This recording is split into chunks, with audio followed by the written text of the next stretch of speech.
तो नेक्स्ट हम कनेक्ट करने वाले हैं अपने लॉगिन राउट को अपनी मेन वेबसाइट के साथ।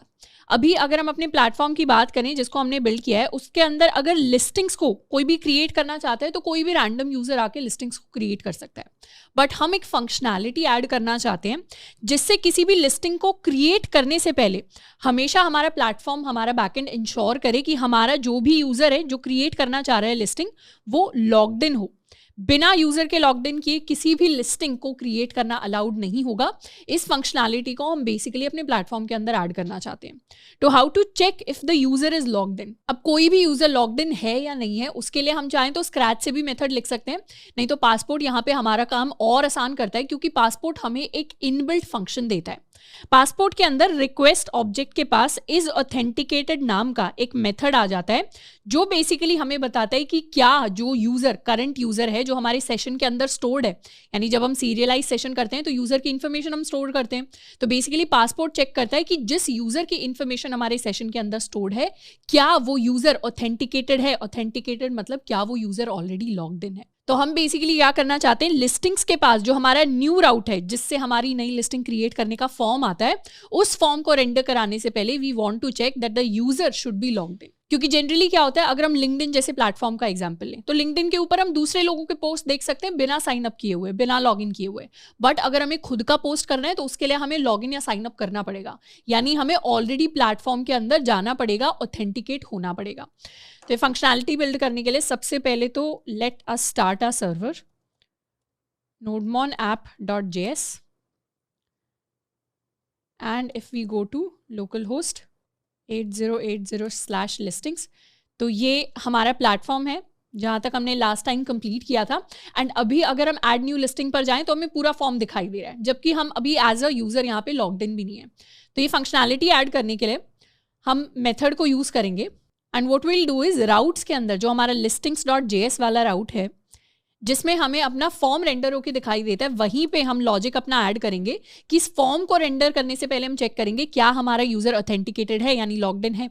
एंड उसे चेक करने के लिए request.isAuthenticated एक मेथड होता है जो हमें बाय डिफॉल्ट पासपोर्ट देता है, और ये मेथड अगर ट्रू रिटर्न करेगा तो इसका मतलब हमारा यूजर ऑथेंटिकेटेड है, और अगर इस मेथड ने फॉल्स रिटर्न किया तो उसके लिए हमने नेगेशन साइन लगा दिया। अगर इस मेथड ने फॉल्स रिटर्न किया तो उस केस में हम एक फ्लैश सेंड कर देंगे एज एन एरर, एंड यहां पर हम यूजर को फ्लैश करके डिस्प्ले कराएंगे you must be logged in to create listing. एक सैम्पल मैसेज कर लेते हैं एंड यहां से क्या करेंगे, यहां से वापस हम रीडायरेक्ट कर जाएंगे टू आवर /listings पेज। तो बेसिकली न्यू फॉर्म रेंडर कराने से पहले जो ये फॉर्म यहाँ पे डायरेक्टली अभी रेंडर हो रहा है, इसको कराने से पहले हम चेक करना चाहते हैं क्या हमारे यूजर ने साइन अप एंड लॉगिन कर लिया है। अगर नहीं किया है तो उस केस में उसे एक एरर मैसेज फ्लैश करा दो और उसे फॉर्म नहीं देना है, उसे क्या करना है, रिस्पॉन्स में रीडायरेक्ट कर देना है टू /listings। यहाँ पे let us even return this, इसको कर लेते हैं सेव एंड ऑल लिस्टिंग्स पर जाएंगे, रिफ्रेश करेंगे and now if I go to add new listing, add new listing पे जाएंगे तो क्या कर रहा है, you must be logged in to create a listing, यानी अभी हम प्लेटफॉर्म के अंदर लॉग्ड इन नहीं है तो हमें लिस्टिंग को क्रिएट करने के लिए पहले लॉग्ड इन करना पड़ेगा। अब यहाँ पर हमारी वेबसाइट पे एज सच हमने /login के साथ कुछ कनेक्ट नहीं किया है, तो /login को कनेक्ट करने के लिए what we can do is यहाँ से हम डायरेक्टली लिस्टिंग्स की जगह लॉगिन वाले पेज पर रीडायरेक्ट कर सकते हैं। सेव कर लेते हैं, रिफ्रेश कर लेते हैं, ऐड न्यू लिस्टिंग पे जाएंगे तो you must be logged in to create listing, और यहाँ से जाके अब हम लॉगिन कर सकते हैं। अब लॉगिन करने के लिए हमें क्या करना पड़ेगा, लास्ट टाइम हमने एक स्टूडेंट या डेल्टा स्टूडेंट नाम से आईडी क्रिएट की थी, delta student, and the password was hello world, and login कर लिया, वेलकम बैक टू वंडरलस्ट। तो अभी हम क्या है, अभी हम लॉग्ड इन है, लॉग्ड इन है तो अब हम ऐड न्यू लिस्टिंग पे जाएंगे तो अब हम एक नई लिस्टिंग को क्रिएट कर सकते हैं। तो इस तरीके से ये जो इज ऑथेंटिकेटेड है हमेशा चेक करता है कि अभी जो करंट सेशन के अंदर यूजर की इन्फॉर्मेशन स्टोर्ड है, क्योंकि हमारा जो सेशन होता है पासपोर्ट की हेल्प से वो सेशन यूजर की इन्फॉर्मेशन को भी स्टोर कराता है। And we can even print this out, जैसे ही हम न्यू फॉर्म रेंडर करवाएंगे उससे पहले हम प्रिंट कर सकते हैं console.log request.user। तो रिक्वेस्ट के अंदर बाय डिफॉल्ट हमारे यूजर रिलेटेड सारी इन्फॉर्मेशन स्टोर हो जाती है। इसको सेव करते हैं एंड एक बार रिफ्रेश करते हैं, रिफ्रेश कर रहे हैं तो अभी दिखा रहे हैं you must be log in to create listing, और उस केस में क्या आया, हमारा जो request.user है वो अनडिफाइंड है। बट अगर हम लॉग इन कर देते हैं डेल्टा स्टूडेंट हेलो वर्ल्ड इस बार अगर हम ऐड न्यू लिस्टिंग पर जाएंगे एंड वापस आएंगे तो यहाँ पे हमारे लिए एक वैलिड यूजर की इन्फॉर्मेशन दिखाई दे रही है। और वैलिड यूजर के अंदर क्या क्या दिखा रहा है, उस यूजर की आईडी दिखा रहा है, हमें ईमेल दिखा रहा है और हमें यूजर नेम दिखा रहा है। तो जो essential part of the information है, मतलब यहाँ हैश पासवर्ड या हमें सॉल्ट दिखाई नहीं दे रहा। बट हाँ, अब हमें क्लियरली पता चल रहा है कि जैसे ही यूजर लॉग्ड इन होता है, हमारी जो रिक्वेस्ट ऑब्जेक्ट होती है उसके अंदर यूजर रिलेटेड इन्फॉर्मेशन स्टोर होती है। एंड यही यूजर रिलेटेड इन्फॉर्मेशन जो है इज ऑथेंटिकेटेड को ट्रिगर करती है, ये आइडेंटिफाई करने के लिए कि हमारा यूजर लॉग्ड इन है या नहीं। अब अभी के लिए हमने इंप्लीमेंट किया है कि अगर हमारी लिस्टिंग को हम क्रिएट करना चाहते हैं तो उससे पहले हमारा यूजर लॉग्ड इन होना चाहिए।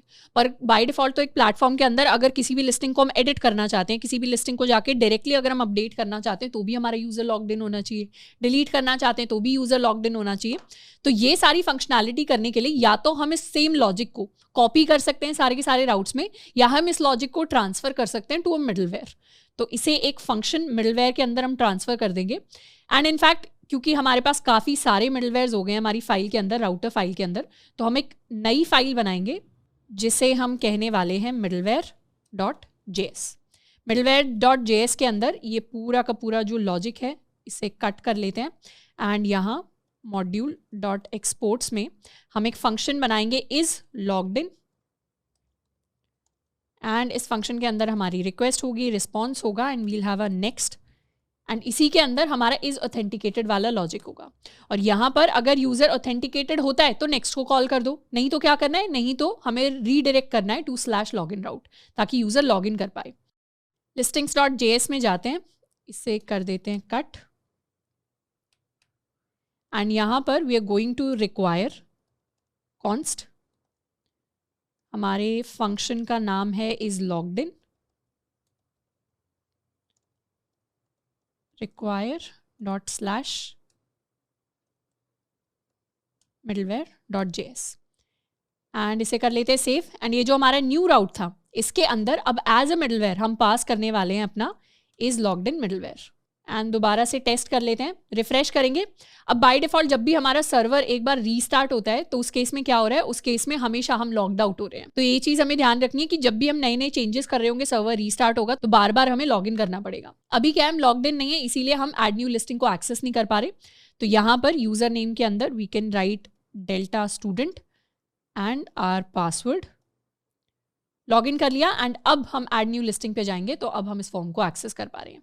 यही सेम फंक्शनैलिटी यानी यही सेम मिडलवेयर हमें कहाँ पे ऐड करना पड़ेगा, हमें अपने इस एडिट राउट के अंदर भी सेम चीज़ को ऐड करना पड़ेगा। तो यहाँ पर अपने मिडलवेयर को ऐड कर देते हैं, सेव कर लेते हैं। हमें अपने अपडेट राउट के अंदर भी इसको ऐड करना पड़ेगा, यानी लिस्टिंग जो एक्चुअली हमने भेजी अपडेट करने के लिए वो ठीक है या नहीं है। उससे पहले तो हमें ये देखना पड़ेगा कि जो व्यक्ति लिस्टिंग भेज रहा है क्या वो ऑलरेडी लॉग्ड इन है या साइंड अप है। तो इस लॉग्ड इन को हम यहाँ पे चेक करेंगे। हम चाहें तो डिलीट राउट के अंदर भी सेम चीज़ कर सकते हैं फॉर नाउ, कि किसी भी लिस्टिंग को डिलीट करने से पहले हमारा यूजर लॉग्ड इन होना चाहिए। बाकी डिलीट के लिए बाद में जाके हम एक और फंक्शनैलिटी ऐड करेंगे कि यूजर लॉग्ड इन तो होना ही चाहिए डिलीट करने के लिए किसी भी लिस्टिंग को, पर उसके साथ साथ यूजर जो है वो उस लिस्टिंग का ओनर भी होना चाहिए। बट ओनर वाली चीज़ अभी हमने इंप्लीमेंट नहीं की है, तो अभी सिर्फ इज लॉग्ड इन हम करते हैं।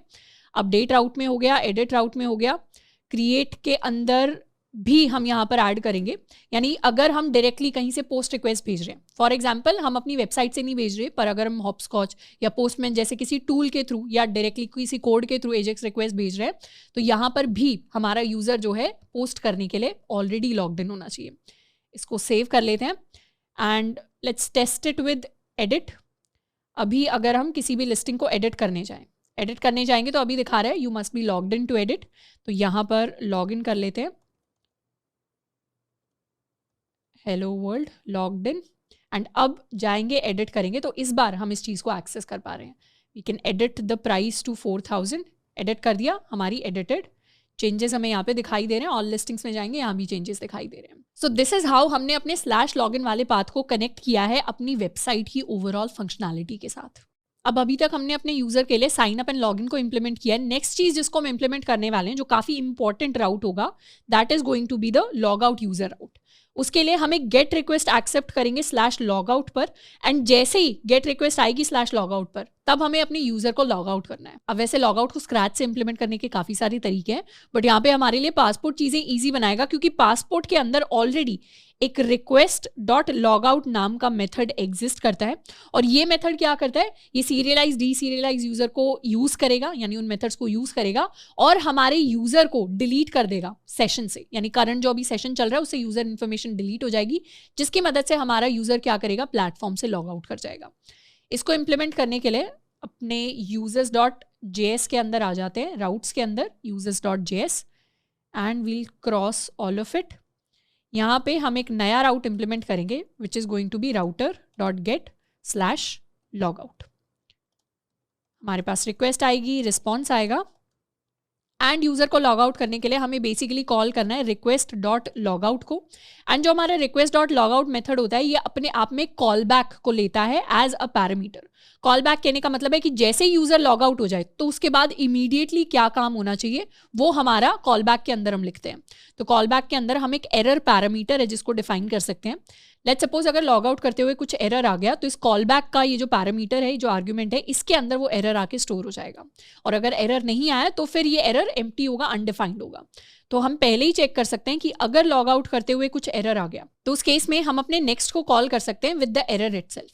तो यहाँ पे एक और पैरामीटर अपना नेक्स्ट डिफाइन कर लेते हैं, और अगर कोई भी एरर नहीं आया तो उस केस में रिक्वेस्ट में फ्लैश कर देंगे एक सक्सेस मैसेज जो कहेगा you are logged out now, and यहाँ से हम रीडायरेक्ट कर देंगे टू /listings। यानी कभी भी अगर हम चाहें तो लॉग आउट कर सकते हैं अपने प्लेटफॉर्म से। अगर उसमें कोई एरर आता है, जनरली वैसे एरर नहीं आता लॉग आउट के अंदर, क्योंकि एज सच हम कोई ऑपरेशन परफॉर्म नहीं कर रहे, डायरेक्टली बस कुछ इन्फॉर्मेशन को डिलीट कर रहे हैं। अगर पासपोर्ट ही खुद एज अ मिडलवेयर फेल हो गया, उस केस में ये एरर हमारे पास आ सकता है, ये इशू आ सकता है। इनफैक्ट नेक्स्ट को रिटर्न कर देते हैं एंड लेट्स सेव इट। अभी हम क्या है, रिफ्रेश करेंगे, ऐड न्यू लिस्टिंग पे जाएंगे तो अभी हम लॉग्ड इन नहीं है। तो सबसे पहले तो लॉग इन कर लेते हैं, delta student hello world log in. तो अभी हम लॉग इन कर गए, एंड अब अगर हमें अपने प्लेटफॉर्म से लॉग आउट करना है तो उसके लिए हमें जाना पड़ेगा /logout पर, एंटर करेंगे तो हम क्या हो गए, हम लॉग आउट हो गए। एंड इस बार दोबारा अगर ऐड न्यू लिस्टिंग पर जाएंगे तो दोबारा से हमें लॉगिन वाला मैसेज अपीयर होकर दिखाई देगा। तो इस तरीके से ये जो /logout वाला राउट है, अभी तो सिर्फ हमने इसको एज अ मेथड लिखा है जिसको हमें डायरेक्टली ऊपर URL के अंदर लिखना पड़ रहा है, पाथ को ऐड करना पड़ रहा है। बट नेक्स्ट चीज जो हम करने वाले हैं, ये जो हमारा sign up, log in and हमारे लॉग आउट की फंक्शनैलिटी है, इन सारी चीजों को एक नॉर्मल वेबसाइट की तरह हम ऊपर ऑप्शंस में देने वाले हैं। जैसे if we go to the Airbnb website, यहाँ पर क्या है, हमें राइट साइड में नैव बार के ऊपर ही एक आइकन दिया हुआ है। If we click on the icon, हमारे पास साइन अप, लॉगिन, इस तरीके के ऑप्शंस आते हैं। तो अभी के लिए हम आइकन के थ्रू नहीं बट डायरेक्टली ऑप्शंस को ही लिखकर इस चीज को इंप्लीमेंट करने वाले हैं using our nav bar. Next हम ऐड करने वाले हैं अपनी स्टाइलिंग, यानी अपने तीनों ऑप्शंस को, अपनी तीनों जो फंक्शनैलिटीज हैं हमारी ऑथेंटिकेशन की, sign up, login and log out, उनको हम ऐड करेंगे अपने नैव बार के अंदर। तो उसके लिए अपना जो नैव बार वाला हमारा इंक्लूड्स है, इंक्लूड्स के अंदर we'll go to navbar.ejs and इसके अंदर हम अपने ऑप्शंस को ऐड करने वाले हैं। तो यहाँ पर हमने ऑलरेडी अपने लिए एक डिव बनाया हुआ है navbar nav के नाम से। Will recreate the same div, same div हम क्रिएट करने वाले हैं, एंड इसमें सबसे पहला हम ऑप्शन दे देते हैं साइन अप का। So this is going to be /signup। एक हम ऑप्शन दे देते हैं लॉगिन का, तो ये हमारा /login होने वाला है। एंड एक ऑप्शन हम दे देते हैं लॉग आउट का, एंड ये हमारा /log आउट होने वाला है। इसे कर लेते हैं save and add new listings. तो यहाँ पे हमारे तीनों ऑप्शंस आ गए। इन तीनों ऑप्शंस को राइट साइड में शिफ्ट करने के लिए we can use margin from start to be equal to auto. इसको कर लेते हैं सेव एंड रिफ्रेश। तो ये क्या होंगे, सारे के सारे राइट साइड में शिफ्ट हो जाएंगे। एंड अब अगर हम चाहें कि हमें साइन अप करना है तो साइन अप करके हम यहाँ पर आ सकते हैं। Let's create a demo user. इसको डेमो दे देते हैं, demo@gmail.com and we'll call it demo. हमने साइन अप कर दिया, हम यहाँ पर आ गए। अब अगर हमें लॉग आउट करना है तो अब हम लॉग आउट कर गए। अगर हमें लॉगिन करना है तो लॉगिन करने के लिए हम दोबारा से डेमो एंड डेमो को एंटर कर सकते हैं। लॉगिन कर लिया कैसे टेस्ट कर सकते हैं, हम ऐड न्यू लिस्टिंग पे जाएंगे तो हमें फॉर्म दिखाई दे रहा है, पर जैसे ही मैंने लॉग आउट कर लिया तो अब अगर हम ऐड न्यू लिस्टिंग पे जाएंगे तो हमें फॉर्म दिखाई नहीं देगा। तो इस तरीके से फंक्शनैलिटीज हमारी तीनों सारी की सारी काम कर रही हैं।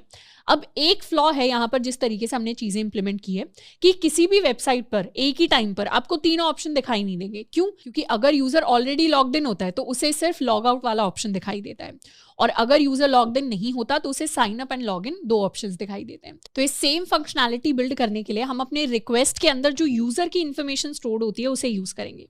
हमें क्या पता है कि पासपोर्ट हमारे लिए ऑटोमेटिकली हमारी रिक्वेस्ट ऑब्जेक्ट के अंदर हमारे यूजर की इंफॉर्मेशन स्टोर कराता है। अगर ये इंफॉर्मेशन अनडिफाइंड है तो उसका क्या मतलब होता है? अनडिफाइंड होने का मतलब होता है कि हमारा यूजर लॉग्ड इन नहीं है, the user is not logged in. और अगर इस यूजर के अंदर कोई स्पेसिफिक ऑब्जेक्ट स्टोर्ड होती है जिसमें यूजर रिलेटेड इन्फॉर्मेशन है तो उस केस में हमें पता होता है कि हमारा जो यूजर है वो लॉग्ड इन है।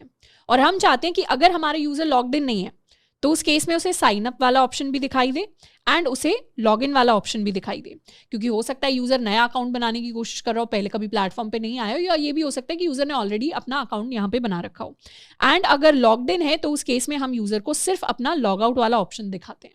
तो बेसिकली ये एक प्रॉपर्टी है जिसको हम यूज करेंगे, जिसके बेसिस पर 2 वैल्यूज आएंगी, दोनों वैल्यूज के अलग अलग मतलब है एंड उनके बेसिस पर हम अपने ऑप्शंस को अपने nav बार के अंदर दिखाने वाले हैं। सबसे पहले तो इस प्रॉपर्टी को एक बार और टेस्ट करके देख लेते हैं। हमारा जो इज ऑथेंटिकेट वाला मिडलवेयर है, तो middleware.js के अंदर what we can do is we can console.log our request.user, इसको सेव कर लेते हैं एंड इसे टेस्ट करने के लिए what we can do is refresh करके एक बार ऐड न्यू लिस्टिंग के अंदर जाएंगे तो अभी हम लॉग्ड इन नहीं है। अगर हम लॉग्ड इन नहीं है तो उस केस में हमारी request.user क्या है? अनडिफाइंड है। और अगर हम लॉग इन हो जाते हैं, let's log in with demo, अगर हम लॉग इन हो जाते हैं तो उस केस में अगर ऐड न्यू लिस्टिंग्स पे जाएंगे हमारा मिडलवेयर ट्रिगर होगा, क्योंकि राउट चेक कर रहा है कि हम लॉग्ड इन है या नहीं है, तो उस केस में हमारी यूजर ऑब्जेक्ट को प्रिंट करवाएगा और ये क्या है? ये एक वैलिड ऑब्जेक्ट है। तो बेसिकली इस request.user की हेल्प से हम चेक कर सकते हैं कि हम लॉग्ड इन हैं या हम लॉग्ड इन नहीं है। एंड इसे कर लेते हैं सेव एंड इसी सेम चीज को हम यूज करेंगे अपने navbar.ejs के अंदर।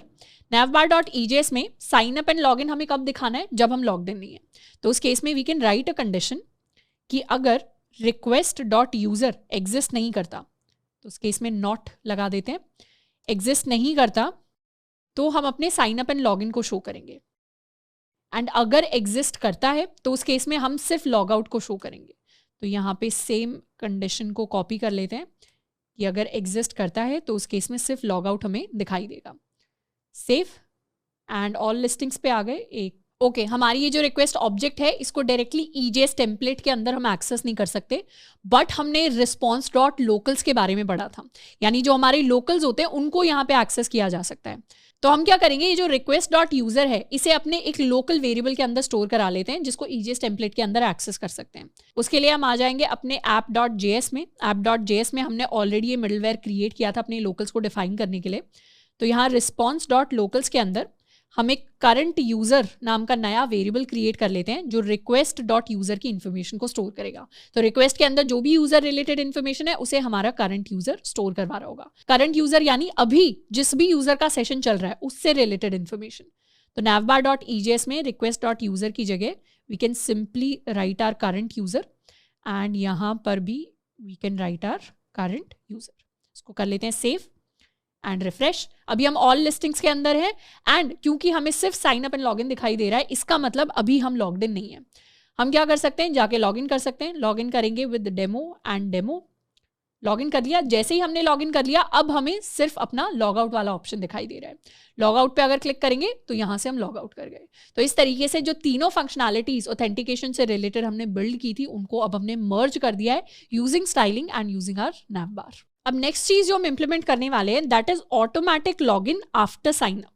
यानी अभी अगर अपने प्लेटफॉर्म पे जाके हम साइन अप करते हैं, लेट्स सपोज साइन अप करने के लिए we'll use some ID demo2@gmail.com and इसका पासवर्ड भी हम रख लेते हैं demo2। हमने साइन अप कर दिया। बाय डिफॉल्ट साइन अप करते ही हम ऑलरेडी लॉग्ड इन हो जाने चाहिए प्लेटफॉर्म के ऊपर, पर अभी हमारे साइन अप करते ही हम क्या कर रहे हैं, हमने अपनी इन्फॉर्मेशन डेटाबेस के अंदर तो स्टोर करा दी, मतलब एज ए यूजर हम साइन अप कर गए। इसको हम वेरीफाई भी कर सकते हैं। If we go and check our collection db.users.find तो यूजर्स के अंदर जो हमारा डेमो 2 है वो जाके रजिस्टर हो गया है, हमारा सॉल्ट हैश पासवर्ड सारी इन्फॉर्मेशन हमारे पास जाके स्टोर हो गई है, बट ऑटोमेटिक लॉगिन नहीं हुआ। एंड जनरली प्लेटफॉर्म्स के ऊपर चाहे हम किसी भी वेबसाइट या ऐप को यूज करते हो, ऐसा ही फ्लो होता है कि जैसे ही हमने साइन अप कर दिया हम ऑटोमेटिकली लॉग्ड इन भी हो जाते हैं, यानी प्लेटफॉर्म के अंदर हम आ जाते हैं, बट वो चीज़ हमारे प्लेटफॉर्म पे हमें दिखाई नहीं दे रही। हमें एक्सप्लिसिटली अलग से जाके यहाँ लॉग इन करना पड़ेगा, उसके बाद अपनी इन्फॉर्मेशन सेकेंड टाइम ऐड करनी पड़ेगी, तब जाके हम अपने प्लेटफॉर्म के अंदर फाइनली लॉग्ड इन होंगे। तो इस चीज़ को बाईपास करने के लिए, इस चीज़ को स्मूथ बनाने के लिए, यानी जैसे ही हमने साइन अप कर दिया वैसे ही ऑटोमेटिकली लॉग्ड इन करने के लिए हम अपनी एक फंक्शनैलिटी बिल्ड करेंगे। तो जैसे हमने पासपोर्ट के /लॉगआउट मेथड को यूज़ किया था, /लॉगआउट मेथड क्या करता है, हमारे यूज़र को ऑटोमेटिकली लॉग्ड आउट कर देता है, वैसे ही पासपोर्ट के पास एक /लॉगिन मेथड होता है जो ऑटोमेटिकली जो हमारा करंट यूज़र है उसकी इन्फॉर्मेशन, उसकी डिटेल्स के बेसिस पे उसे लॉग इन कर देता है। तो इस मेथड को हम कहाँ पे यूज़ करेंगे, हम चाहते हैं जैसे ही साइन अप हो वैसे ही ऑटोमेटिक लॉगिन हो जाए। तो हमारा जो /साइनअप वाला राउट है, क्रॉस दिस एंड अपने user.js के अंदर आ जाते हैं। यहाँ पर हमारा ये जो /साइनअप वाला राउट है, इसके अंदर हम चाहते हैं जैसे ही यूज़र साइन अप कर ले, मतलब जैसे ही हमारा यूज़र एक रजिस्टर्ड यूज़र बन जाए। यहाँ पे यूज़र क्या बन गया, रजिस्टर्ड यूज़र बन गया, मतलब ऑलरेडी डेटाबेस के अंदर उसकी इन्फॉर्मेशन स्टोर हो गई है। जैसे ही डेटाबेस के अंदर इन्फॉर्मेशन स्टोर हो जाए वैसे ही ऑटोमेटिक लॉगिन कर दो। तो यहाँ पर request.login मेथड को हम कॉल कर सकते हैं, और जो हमारा request.login मेथड होता है वो सबसे पहले तो पैरामीटर के अंदर हमारे रजिस्टर्ड यूज़र की इन्फॉर्मेशन मांगता है, यानी किस यूज़र को आप लॉगिन कराना चाह रहे हो, एंड उसके बाद it requires a call back, and this call back is very similar to the log out call back. यानी जब हमने अपना request.logout यहाँ पे इम्प्लीमेंट किया था तो उसके अंदर जिस तरीके का कॉल बैक हमने पास किया था, कुछ इसी तरीके का कॉल बैक हमें लॉगिन के अंदर यूज़ करना पड़ता है। इनफैक्ट हम चाहे तो एक बार डॉक्यूमेंटेशन को जाके भी देख सकते हैं। तो पासपोर्ट के अंदर request.login हमारा एक मेथड होता है जिसमें सबसे पहले हम अपना यूज़र पास करते हैं एंड उसके बाद हम अपने लिए कॉल बैक पास करते हैं कुछ इस तरीके से। इस कॉल बैक के अंदर हमारे पास एक एरर पैरामीटर होता है, तो अगर हमारे पास एरर आता है then we call the next, otherwise हम अपनी जो नॉर्मल फंक्शनैलिटी है उसको इंप्लीमेंट करते हैं। So when the login operation completes user will be assigned to request.user। जब भी कोई यूजर लॉग्ड इन नहीं है प्लेटफॉर्म के ऊपर तब तक request.user क्या होता है, अनडिफाइंड होता है, उसको हमने ऑलरेडी चेक कर लिया। तो हमारा लॉगिन फंक्शन क्या करेगा, अगर लॉगिन का ऑपरेशन कंप्लीट हो जाता है तो request.user के अंदर जाके अभी जो करंट यूजर है सेशन के अंदर उसकी इन्फॉर्मेशन जाके स्टोर करा देगा। तो passport.authenticate middleware invokes request.login automatically. This function is primarily used when users sign up, during which request.login can be invoked to automatically log in the newly registered user. यानी जो चीज़ हम करने की कोशिश कर रहे हैं request.login स्पेसिफिकली उसी काम के लिए बना होता है। जैसे कोई यूज़र जाके प्लेटफॉर्म के ऊपर साइन अप करेगा उसे ऑटोमेटिकली लॉगिन करा दो। इसी तरीके से अगर हम लॉग आउट का डॉक्यूमेंटेशन देखेंगे तो log out method can be called on any route handler which needs to terminate a login session. यानी किसी भी यूज़र का अगर लॉगिन सेशन टर्मिनेट करना है उसके लिए हम लॉग आउट को कॉल करते हैं। तो लॉग आउट मेथड क्या करेगा, request.user प्रॉपर्टी को रिमूव कर देगा and clear the login session if any. तो इस तरीके से हमारे लॉगिन एंड लॉग आउट काम करते हैं। तो अभी हम क्या करेंगे, यहाँ पे अपना कॉल बैक पास करेंगे, उसके अंदर वील हैव द एरर। अगर एरर एग्जिस्ट करता है तो उस केस में हम रिटर्न कर देंगे अपने नेक्स्ट को विद द एरर। एंड बाकी सारी केसेस में हम क्या करेंगे, अगर यूजर सक्सेसफुली रजिस्टर कर चुका है तो उसके बाद हम क्या करने चाहते हैं, वेलकम टू वांडरलिस्ट अपना मैसेज हम प्रिंट करवाना चाहते हैं और /listings पे रीडायरेक्ट करना चाहते हैं। तो ये दोनों चीज़ें हम यहाँ से कट करके यहाँ पेस्ट कर सकते हैं। इसको सेव कर लिया एंड अब हम ऑल लिस्टिंग्स पर अगर जाएंगे and we try to sign up, let's sign up with demo 3।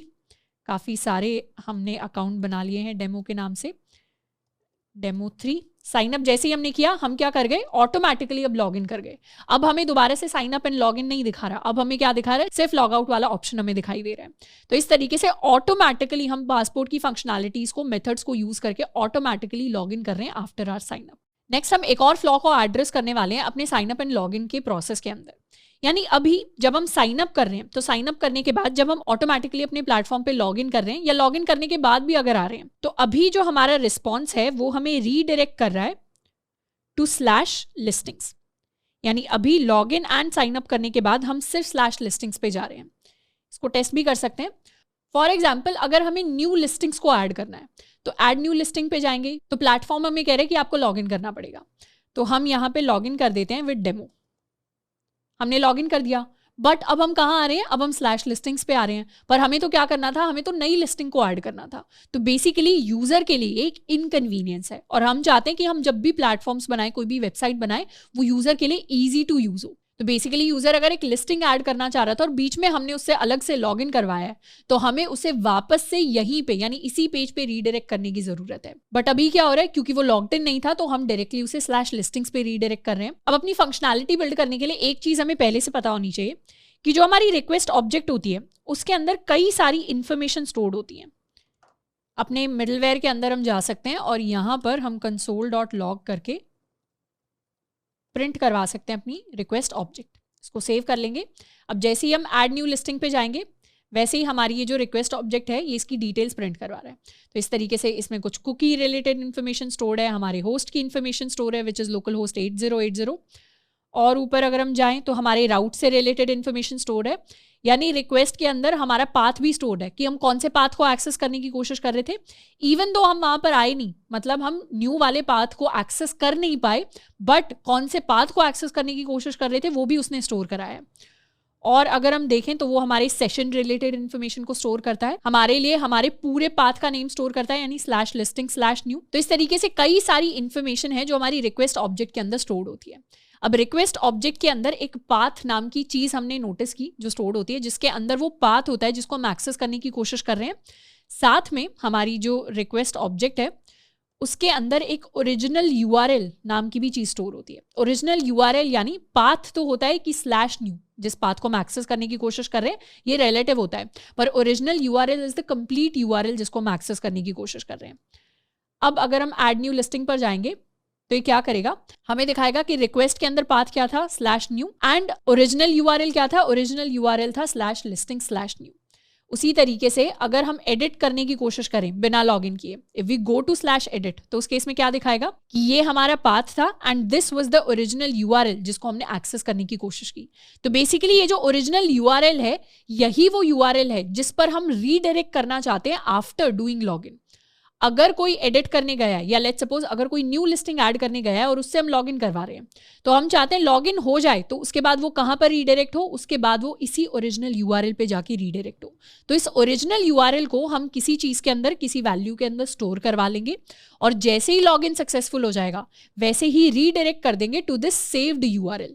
तो हमें बेसिकली इसकी इन्फॉर्मेशन को स्टोर कराना है और एक प्रोसेस क्रिएट करना है, एक फंक्शनैलिटी क्रिएट करनी है जिसकी मदद से दोबारा हम इसी पाथ के ऊपर ऑटोमेटिकली पहुंच सके। अब इस ओरिजिनल यूआरएल को सेव करवाने के कई सारे डिफरेंट तरीके हैं। सबसे पहले तो हमें डिसाइड करना पड़ेगा इसको सेव कहां पे करवाएं। सेव हम ओरिजिनल यूआरएल को तभी करवाना चाहते हैं जब हमारा यूजर लॉग्ड इन नहीं है, यानी ये इज लॉग्ड इन वाला मिडलवेयर अगर कॉल हुआ तो ये चेक करेगा यूजर लॉग्ड इन है या नहीं है। अगर यूजर ऑलरेडी लॉग्ड इन था तब तो हमें इस पाथ को सेव करवाने की जरूरत है ही नहीं। अगर यूजर लॉग्ड इन नहीं है तब हमें इस पाथ को सेव करवाने की जरूरत है। तो ये जो पूरा को पूरा सेव करवाने का लॉजिक है ये हमारे इस इफ वाले ब्लॉक के अंदर चला जाएगा, यानी अगर यूजर लॉग्ड इन नहीं है तब हम उसकी इंफॉर्मेशन को, या ये जो रीडायरेक्ट यूआरएल है इसे रीडायरेक्ट यूआरएल कह देते हैं जहां पे हमें लॉगिन के बाद रीडायरेक्ट करना पड़ेगा, इसे हमें सेव करवाना पड़ेगा यहां पर। अब इसे सेव करवाने के लिए हम क्या करेंगे, हमारी रिक्वेस्ट ऑब्जेक्ट के अंदर हमारे पास सेशन ऑब्जेक्ट होती है जिसके अंदर सेशन रिलेटेड सारी की सारी इन्फॉर्मेशन स्टोर्ड होती है। उसी के अंदर हम एक नया पैरामीटर क्रिएट करेंगे which is going to be redirect URL, और इसके अंदर हम अपनी रिक्वेस्ट का ओरिजिनल यूआरएल जो है उसे स्टोर करवाएंगे। तो एक बार रिक्वेस्ट डॉट सेशन के अंदर ही हमने अपने ओरिजिनल यूआरएल को स्टोर करा लिया, तो उसके बाद कोई भी यानी सारे के सारे मेथड सारे के सारे मिडलवेयर्स के पास इस रिक्वेस्ट डॉट सेशन की एक्सेस तो होगी। तो उसके बाद अगर हमें कभी भी रीडायरेक्ट यूआरएल चाहिए होगा तो हम यहाँ से जाके एक्सेस कर सकते हैं। तो हम क्या फ्लो बिल्ड करना चाह रहे हैं, फ्लो हम ये चाह रहे हैं कि जैसे ही हमारा यूजर लॉग इन करे, जैसे ही यूजर ने लॉग इन कर लिया सक्सेसफुली, वो हमारे प्लेटफॉर्म के ऊपर आ गया, वैसे ही ऑटोमेटिकली जिस भी पाथ को वो पहले एक्सेस करने की कोशिश कर रहे थे, यानी लेट्स सपोज यूजर ने कोई पाथ एक्सेस करने की कोशिश की, तो पाथ एक्सेस करने के लिए प्लेटफॉर्म ने उसे बोला पहले लॉगिन करो, तो लॉगिन करने के बाद दोबारा से हम यूजर को इसी पाथ पर रीडायरेक्ट कर लें, और ये जो पाथ है यही हमारा रीडायरेक्ट यूआरएल है। तो बेसिकली ये जो रीडायरेक्ट यूआरएल है इस पर भेजने के लिए हम लॉगिन के बाद अपने यूजर को इस पर भेजेंगे। तो कैसे भेज सकते हैं, we can go to user.js जो हमारा राउट है, एंड user.js के अंदर जैसे ही यूजर ने एक बार यहाँ पे आके लॉग इन कर लिया, तो हम बेसिकली चाहते हैं यहाँ जो response dot redirect slash listings पे हो रहा है, ये स्लैश लिस्टिंग्स पे ना हो, ये रीडायरेक्ट हो to request dot session dot redirect URL, जो हमने नया अपने लिए एक वेरिएबल क्रिएट किया है। तो यहाँ पर ये जो इन्फॉर्मेशन हमने इस वेरिएबल के अंदर स्टोर करवाई है रीडायरेक्ट URL के अंदर, इसी को हम यहाँ पे यूज कर रहे हैं। अब जनरल केसेस के अंदर ये चीज वर्कआउट करनी चाहिए, बट यहाँ पर पासपोर्ट हमें एक प्रॉब्लम देगा।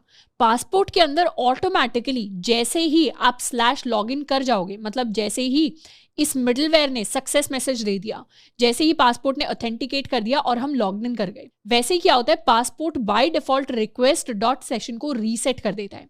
यानी अगर हमारे मिडलवेयर ने कोई एक्स्ट्रा इन्फॉर्मेशन उसके अंदर स्टोर कराई होगी, ये जो रीडायरेक्ट URL है इसको अगर हमने स्टोर कराया होगा, तो user.js के अंदर ये जो स्लैश लॉगिन है वहां पे पासपोर्ट क्या करेगा, सेशंस के अंदर से रीडायरेक्ट URL को डिलीट कर देगा। तो बेसिकली अभी जब हम यहाँ पे एक्सेस करने की कोशिश कर रहे हैं इस URL को, तो एक एम्प्टी अनडिफाइंड वैल्यू होगी। तो इसीलिए हम क्या करते हैं, अपने रिक्वेस्ट डॉट सेशन के अंदर ये जो रीडायरेक्ट URL की वैल्यू है इसे हम अपने लोकल्स के अंदर सेव करा लेते हैं। और लोकल्स ऐसे वेरिएबल्स हैं जो हर जगह एक्सेसिबल होंगे, एंड हमारे पासपोर्ट के पास एक्सेस नहीं है लोकल्स को डिलीट करने की। तो अपने रीडायरेक्ट URL को सेव करवाने के लिए हम एक और मिडलवेयर क्रिएट कर लेते हैं, module.exports.save redirect URL, and this is going to be a method जिसके अंदर हमारे पास रिक्वेस्ट है, रिस्पॉन्स है, नेक्स्ट है, बिकॉज इट्स अ मिडलवेयर। और यहाँ पे हम क्या करेंगे, अगर हमारी रिक्वेस्ट के सेशन के अंदर कोई रीडायरेक्ट URL सेव हुआ है तो उसे रिस्पॉन्स में लोकल्स वेरिएबल के अंदर सेव करवा लेंगे। से रीडायरेक्ट URL कह देते हैं is equal to this value, and इसे कर लेते हैं सेव, एंड उसके बाद हम कॉल कर देंगे अपने नेक्स्ट को। तो यहां पर अगर हमारा यूजर लॉग्ड इन नहीं होगा तो उसका ओरिजिनल URL हम सेव करवा लेंगे रीडायरेक्ट URL में, और फिर रीडायरेक्ट URL को क्या करेंगे, रीडायरेक्ट URL से लोकल्स के अंदर सेव करवा लेंगे। तो ये जो सेव रीडायरेक्ट URL है इसे हमें कॉल करने की जरूरत पड़ेगी, यानी इस मिडलवेयर को कॉल करने की जरूरत पड़ेगी।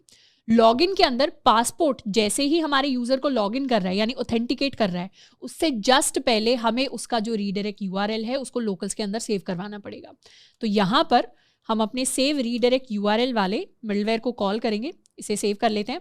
एक चीज नोट करनी है, यहाँ पर मेरे VS कोड ने ऑटोमेटिकली इसे इंक्लूड कर लिया, रिक्वायर कर लिया, बट अगर ये ऑटोमेटिक नहीं होता आपके विजुअल स्टूडियो कोड में तो इस लाइन ऑफ कोड को मिस नहीं करना, नहीं तो हमारे पास एरर आएगा। तो मिडलवेयर से हमें वो मेथड जो है उसे रिक्वायर करना पड़ेगा।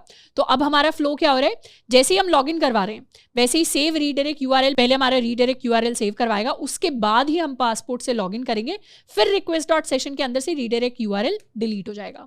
और अब हमें कहाँ पे रीडायरेक्ट करने की जरूरत है, अब हमारे पास directly response dot locals dot redirect URL नाम का एक ऑप्शन है जिसके अंदर हम इस चीज को सेव करवा सकते हैं। सो this is redirect URL and इसको कर लेते हैं सेव। अब हम जाके अगर टेस्ट करेंगे, ऑल लिस्टिंग्स पे जाएंगे, ऐड न्यू लिस्टिंग्स, हमें क्या करना है, लॉगिन करना है। हम डेमो से अगर लॉगिन कर ले, लॉगिन किया, तो अब हम कहाँ पर आ गए, अब हम डायरेक्टली अपने ऐड न्यू लिस्टिंग्स वाले पेज पे आ गए। ऐसे एक बार लॉग आउट करते हैं एंड एडिट वाले राउट के साथ इसे टेस्ट करते हैं। अगर हमें कुछ एडिट करना है तो हमें लॉगिन करना पड़ेगा। हमने लॉगिन किया विद डेमो, लॉगिन हमने कर लिया, तो हम कहाँ आ गए, हम डायरेक्टली अपने एडिट वाले पेज पे आ गए। तो इस तरीके से हमारा सेव रीडायरेक्ट URL काम करता है। बट इसके अंदर भी एक छोटा सा फ्लॉ है। लेट्स सपोज हमने यहाँ से लॉगिन कर लिया, लॉगिन करने के बाद अभी हम कहाँ पर हैं, अभी हम हमारे होम पेज पर हैं। होम पेज से अगर हम डायरेक्टली लॉगिन करते हैं, we can write our information demo and demo, जैसे ही हमने लॉगिन किया क्या दिखा रहा है, पेज नॉट फाउंड। यानी यहां से अब हम स्लैश लिस्टिंग्स पे ऑटोमेटिकली रीडायरेक्ट नहीं कर रहे। ये प्रॉब्लम इसलिए आई क्योंकि जब हम डायरेक्टली लॉगिन कर रहे हैं, यानी यहां पर आके जब हम डायरेक्टली लॉगिन कर रहे हैं, तो उस केस में तो हमारा जो इज लॉग्ड इन वाला मिडलवेयर है वो ट्रिगर हुआ ही नहीं। इज लॉग्ड इन अगर ट्रिगर नहीं हुआ तो उस केस में रिक्वेस्ट डॉट सेशन के अंदर ओरिजिनल URL सेव नहीं हुआ, वो सेव नहीं हुआ तो लोकल्स के अंदर भी सेव नहीं हुआ, लोकल्स के अंदर भी सेव नहीं हुआ तो मतलब यहाँ पर रिस्पॉन्स डॉट रीडायरेक्ट के अंदर यहाँ जो पाथ है वो अनडिफाइंड पाथ है, इसीलिए हमारे पास एरर आ रहा है पेज नॉट फाउंड। अब ये छोटे छोटे फ्लॉज मैं आपको क्यों बता रही हूँ, ये इसलिए बता रही हूँ क्योंकि जब भी हम लॉग इन, साइन अप या कोई भी फंक्शनैलिटी अपनी वेबसाइट के अंदर इंप्लीमेंट करते हैं तो हर एक छोटी चीज़ का हमें आइडिया होना चाहिए, हमें क्लियरली पता होना चाहिए कि अगर हमारे प्लेटफॉर्म पे कोई एरर आ रहा है इंप्लीमेंटेशन के अंदर तो उसका उसका रीज़न क्या है। तो हमारा रीज़न समझने के लिए हमें क्या करना पड़ेगा, अपने प्लेटफॉर्म के अंदर फ्लो समझना पड़ेगा कि जब भी हम लॉग इन या जब भी हम साइन अप करने की कोशिश कर रहे हैं तो कौन सा फंक्शन पहले ट्रिगर हो रहा है और किस फंक्शन का एग्जैक्टली क्या पर्पस है। तो हमें समझ में आ गया कि ये जो response.locals है, डायरेक्टली अगर हम लॉग इन जाके कर रहे हैं तो उसके अंदर रीडायरेक्ट यूआरएल एम्प्टी है। तो इसीलिए अगर रीडायरेक्ट यूआरएल एम्प्टी है या नहीं है, इस कंडीशन को हमें पहले ही चेक करना पड़ेगा। तो कंडीशन को चेक करने के लिए हम देख सकते हैं, या इनफैक्ट हम एक नया वेरिएबल बना सकते हैं, let redirect URL is equal to, अगर हमारे response.locals के अंदर रीडायरेक्ट यूआरएल एग्जिस्ट करता है तब तो इसे सेव करवा दो इस वेरिएबल के अंदर, नहीं तो हम अपने /listings पे रीडायरेक्ट करना चाहते हैं।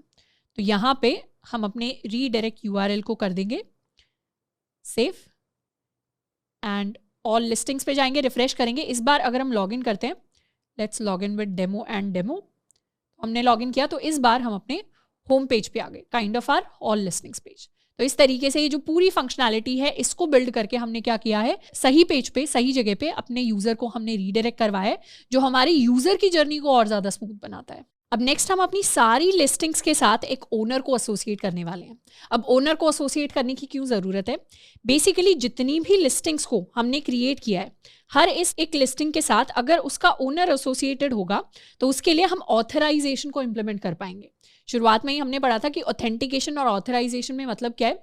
ऑथेंटिकेशन का मतलब है ये पहचानना कि आप वही हैं जो आप कह रहे हैं यहाँ पे, यानी अगर आप कह रहे हैं कि हाँ मैं एक ऐसा यूज़र हूँ जिसने ऑलरेडी इस प्लेटफॉर्म पे साइन अप किया हुआ है, ये मेरा यूज़र नेम है, ये मेरा पासवर्ड है, तो वो हम /login से वेरीफाई कर सकते हैं। ऐसे ही /logout /signup, ये सारे के सारे हमारे प्रोसेसेस हैं ऑथेंटिकेशन के। और नेक्स्ट हम बात करने वाले हैं ऑथराइजेशन के बारे में। ऑथराइजेशन हमें बताता है कि कौन से यूजर को हमारी वेबसाइट के ऊपर क्या क्या काम करने की परमिशन है। तो जब भी हम परमिशंस के साथ डील करते हैं तो मतलब हम ऑथराइजेशन के साथ डील कर रहे हैं।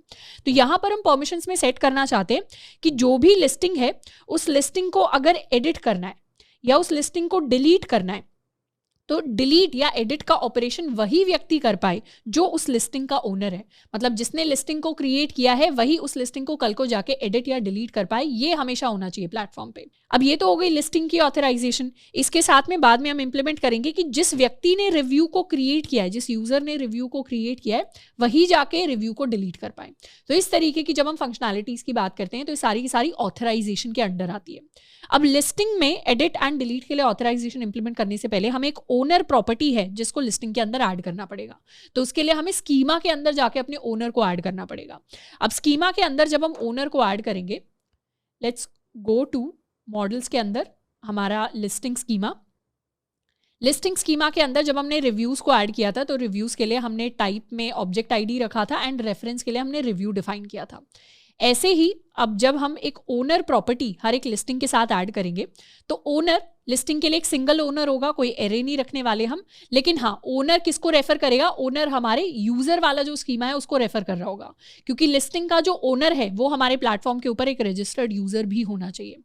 तो उसके लिए जो ओनर है उसका टाइप हम रखने वाले हैं schema.types.objectId एंड यहाँ पर हम रेफरेंस के लिए लेंगे अपना यूजर एंड इसे कर लेते हैं सेव। तो अभी तो हमने अपने लिस्टिंग स्कीमा को जाके अपडेट कर दिया, बट हमारा जो इनिशियलाइज्ड डेटाबेस है, यानी अगर हम डेटाबेस के अंदर जाएं and if we do db.listings.find, तो यहाँ पर अभी किसी भी लिस्टिंग के अंदर हमें ओनर नहीं दिखाई देगा, क्योंकि ऑलरेडी जब हमने लिस्टिंग्स क्रिएट की थी तो स्कीमा के अंदर ओनर नहीं था। ये चीज़ चेंज करने के लिए हम क्या करेंगे, अपने डेटाबेस को री इनिशियलाइज करेंगे। हमारा ये जो डेटा है, डेटा के अंदर या तो एक चीज़ हम कर सकते हैं कि हमारे एरे के अंदर जाके एक एक जो ऑब्जेक्ट है उसके अंदर ओनर प्रॉपर्टी को जाके डिफाइन कर दें। और ओनर प्रॉपर्टी में हम कौन सी ऑब्जेक्ट आईडी स्टोर कराएंगे, हम कोई भी रैंडम ऑब्जेक्ट आईडी ले सकते हैं। लेट्स सपोज db.users.find के अंदर लेट्स सपोज हमारी जितनी भी सारी की सारी लिस्टिंग्स हैं उनको एक ही व्यक्ति, एक ही ओनर ने क्रिएट किया है। उसके लिए हम इस डेल्टा स्टूडेंट वाले यूजर नेम को रख लेते हैं एंड इसकी ऑब्जेक्ट आईडी हम यहाँ से कॉपी कर लेते हैं। एक तो तरीका होगा कि हम data.js के अंदर जाके हर एक ऑब्जेक्ट के अंदर जाके एक ओनर प्रॉपर्टी क्रिएट करें और उसके अंदर अपनी ऑब्जेक्ट आईडी ऐड कर दें, इंसर्ट कर दें। तो ये चीज़ हमें बार बार रिपीट करनी पड़ेगी, बट इसको करने का एक और बेटर तरीका है।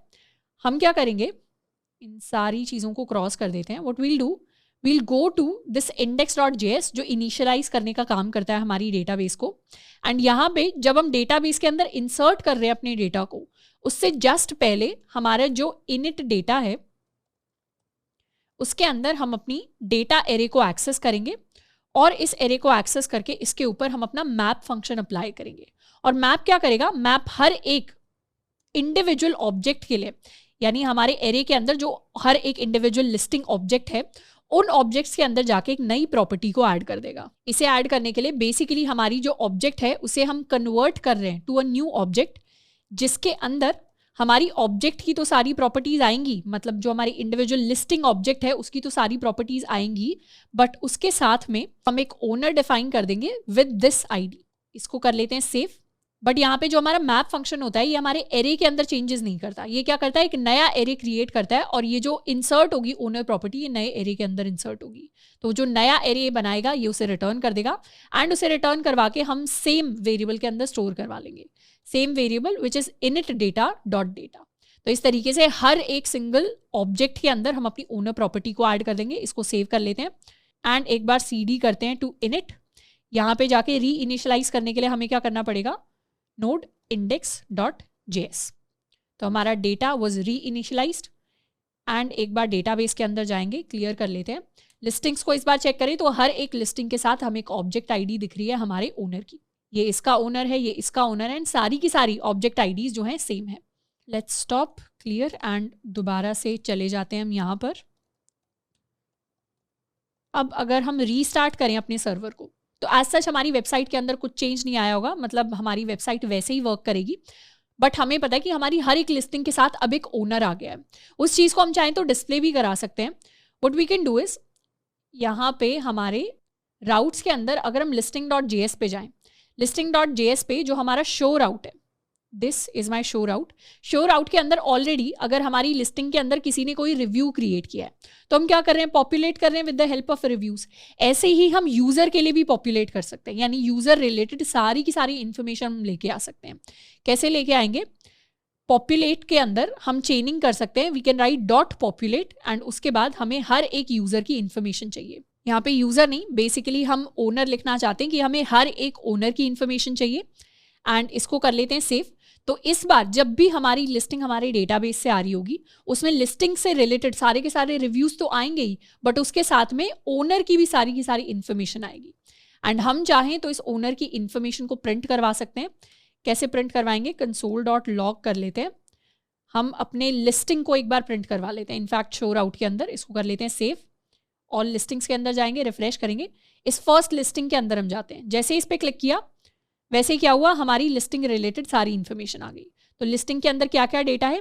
लिस्टिंग के अंदर आईडी है, टाइटल है, डिस्क्रिप्शन है, image, price, location, country, and reviews अभी खाली हैं, बट साथ के साथ हमारे ओनर की इंफॉर्मेशन आ रही है। क्या इंफॉर्मेशन आ रही है? ओनर की आईडी आ रही है, ईमेल आ रहा है, एंड यूजर नेम आ रहा है। हम चाहें तो इस यूजर नेम को भी साथ के साथ अपने शो राउट के अंदर पेज के ऊपर ही प्रिंट करवा सकते हैं। प्रिंट करवाने के लिए हमें बस show.ejs पर जाना पड़ेगा, लिस्टिंग्स के अंदर show.ejs, एंड यहाँ पर हम जो अपनी इंडिविजुअल लिस्टिंग के लिए ये डिस्क्रिप्शन प्रिंट करवा रहे हैं, डिस्क्रिप्शन से जस्ट पहले हम क्या प्रिंट करवा सकते हैं? अपने ओनर को प्रिंट करवा सकते हैं। तो प्रिंट करवाने के लिए इसे इटैलिक में प्रिंट करवा लेते हैं। We'll write listing dot owner. अगर लिस्टिंग डॉट ओनर आएगा तो उसमें पूरी की पूरी हमारे पास ऑब्जेक्ट आएगी, बट हमें ओनर का सिर्फ ये यूजर नेम वाला पार्ट चाहिए। तो उसके लिए हम कर सकते हैं owner dot user name, save and refresh. तो इस बार हमारे पास ये डेल्टा स्टूडेंट वाला ओनर आ गया, एंड यहाँ पर एक नेक्स्ट लाइन भी हम चाहें तो ऐड कर सकते हैं। रिफ्रेश कर दिया, this is our owner. In fact ये सारी की सारी जो चीज़ें हैं, सारी की सारी डिटेल्स हम इन्हें इंडिविजुअल पैराग्राफ्स के अंदर डाल सकते हैं। तो ये हमारा फर्स्ट पैराग्राफ हो गया जिसके अंदर सिर्फ हम अपने ओनर की इंफॉर्मेशन डिस्प्ले कराना चाह रहे हैं। This is going to be the second paragraph. Card text ही सबको हमने क्लास दी है जिसके अंदर हम अपना डिस्क्रिप्शन प्रिंट करवाना चाह रहे हैं। ये हो गया थर्ड पैराग्राफ जिसके अंदर हम अपना प्राइस प्रिंट करवाना चाह रहे हैं। ये हो गया फोर्थ पैराग्राफ जिसके अंदर हम अपनी लोकेशन प्रिंट करवाना चाह रहे हैं। And this is the fifth paragraph जिसके अंदर हम अपनी कंट्री रिलेटेड इंफॉर्मेशन को प्रिंट करवाना चाह रहे हैं। तो इसे कट कर देते हैं एंड सेव कर लेते हैं, रिफ्रेश। तो ये हमारा ओनर हो गया, ये हमारी बाकी सारी डिटेल्स हो गई। ओनर के सामने हम लिखवा सकते हैं owned by, save and refresh. So this listing is owned by Delta student. कल को अगर हम जाके ऐड न्यू लिस्टिंग करते हैं तो लॉगिन कर लेते हैं with demo and demo, login कर लिया। अब जब हम यहाँ पे डेमो कर रहे हैं तो इसमें टाइटल में हम न्यू लिस्टिंग क्रिएटेड, कुछ भी रैंडम हम डिस्क्रिप्शन एंड प्राइस इस तरीके की चीज़ें ऐड कर देंगे। ऐड कर दिया। अब अगर हम अपनी नई लिस्टिंग पर जाएंगे एंड क्लिक करेंगे तो यहाँ दिखा रहा है user name was not added. उसके लिए हमें क्या करना पड़ेगा, फिक्स करने के लिए जब भी हम एक नई लिस्टिंग को क्रिएट कर रहे हैं हमें बाय डिफॉल्ट उसके यूजर नेम को भी ऐड करना पड़ेगा। तो राउट्स के अंदर जाके listing.js में जब भी एक न्यू लिस्टिंग क्रिएट हो रही है, यानी router.post के अंदर जब भी ये नई लिस्टिंग जो है सेव हो रही है, यहाँ पर अपनी न्यू लिस्टिंग के अंदर जो हमारा ओनर है उसके अंदर हमें अपने करंट यूजर की इंफॉर्मेशन सेव करनी है। अब करंट यूजर की इंफॉर्मेशन हम कैसे सेव करें, हमें ऑलरेडी पता है कि हमारी जो रिक्वेस्ट ऑब्जेक्ट है उसके अंदर passport by default user related information store करवाता है। कहाँ पे स्टोर करवाता है, request.user के अंदर। और ये जो request.user है इसके अंदर कई सारी डिफरेंट वैल्यूज होती हैं, बट इसके अंदर एक _ID वाली वैल्यू है जिसमें हमारे करंट यूजर की ID स्टोर होती है। और हम चाहते हैं जो हमारी न्यू लिस्टिंग का ओनर हो उसके अंदर करंट यूजर की ही ID स्टोर हो। तो उसको सेव करवा लेते हैं एक बार एंड वापस जाएंगे, एक न्यू लिस्टिंग क्रिएट करेंगे। Let's log in with demo and demo. हमने लॉग इन कर लिया। कोई भी रैंडम इन्फॉर्मेशन हम जाके ऐड कर सकते हैं। ऐड कर ली इन्फॉर्मेशन, न्यू लिस्टिंग क्रिएट हो गई। अब अपनी न्यू लिस्टिंग पर जैसे ही जाएंगे वैसे ही क्या आएगा, ओन्ड बाय डेमो, यानी हमने लिस्टिंग क्रिएट की है तो इस बार ये हमारा यूजर नेम यहाँ पे दिखाएगा। किसी और लिस्टिंग पे जाएंगे, अगर हम इस लिस्टिंग पर जा रहे हैं तो यहाँ दिखाएगा owned by Delta student. So this is the way that we can associate owner with the listing. अभी तक हमने ऑथराइजेशन को इंप्लीमेंट नहीं किया है कि कौन लिस्टिंग को एडिट कर सकता है, डिलीट कर सकता है, पर ऑथराइजेशन इंप्लीमेंट करने से पहले कौन हमारी लिस्टिंग का या कौन पर्टिकुलर डॉक्यूमेंट का ओनर है, क्रिएटर है, उसको हमें सेव करवाना पड़ता है अपने डेटाबेस के अंदर। अब नेक्स्ट हम स्टार्ट करने वाले हैं ऑथराइजेशन के साथ। ऑथराइजेशन यानी अब हम लिमिट लगाएंगे कि हमने जितनी भी लिस्टिंग्स क्रिएट की है उन्हें कौन एडिट एंड डिलीट कर पाएगा। अब ऑथराइजेशन के साथ स्टार्ट करने से पहले हमने ये यहाँ पर ये जो request.user की बात की थी, एक बार हम इसे प्रिंट भी करवा के देख लेते हैं so that we get some assurance कि रिक्वेस्ट के अंदर ये जो यूज़र ऑब्जेक्ट है ये हमारे लिए ID एंड रिलेटेड इन्फॉर्मेशन को स्टोर कराता है। इसको सेव कर लेते हैं। साथ के साथ यहाँ पर index.js को ये क्रॉस कर देते हैं। अब let's come to our platform. All listings में हम जाएंगे एंड यहाँ पर हम लॉग इन करने वाले हैं विद आवर डेमो यूज़र। तो डेमो से हमने लॉगिन कर लिया और हम एक नई लिस्टिंग को क्रिएट करेंगे। हमने किसी भी रैंडम जो लिस्टिंग है उसकी इन्फॉर्मेशन यहाँ पे ऐड कर देते हैं। ऐड कर दिया, अपनी लिस्टिंग के पास जाएंगे एंड यहाँ पे लिखा हुआ आ रहा है ओन्ड बाय डेमो। साथ के साथ हमारी जो request.user है जिसे हमने प्रिंट करवाया है, इस request.user के अंदर क्या प्रिंट हुआ है, ये हमारा request.user है जो प्रिंट हुआ है।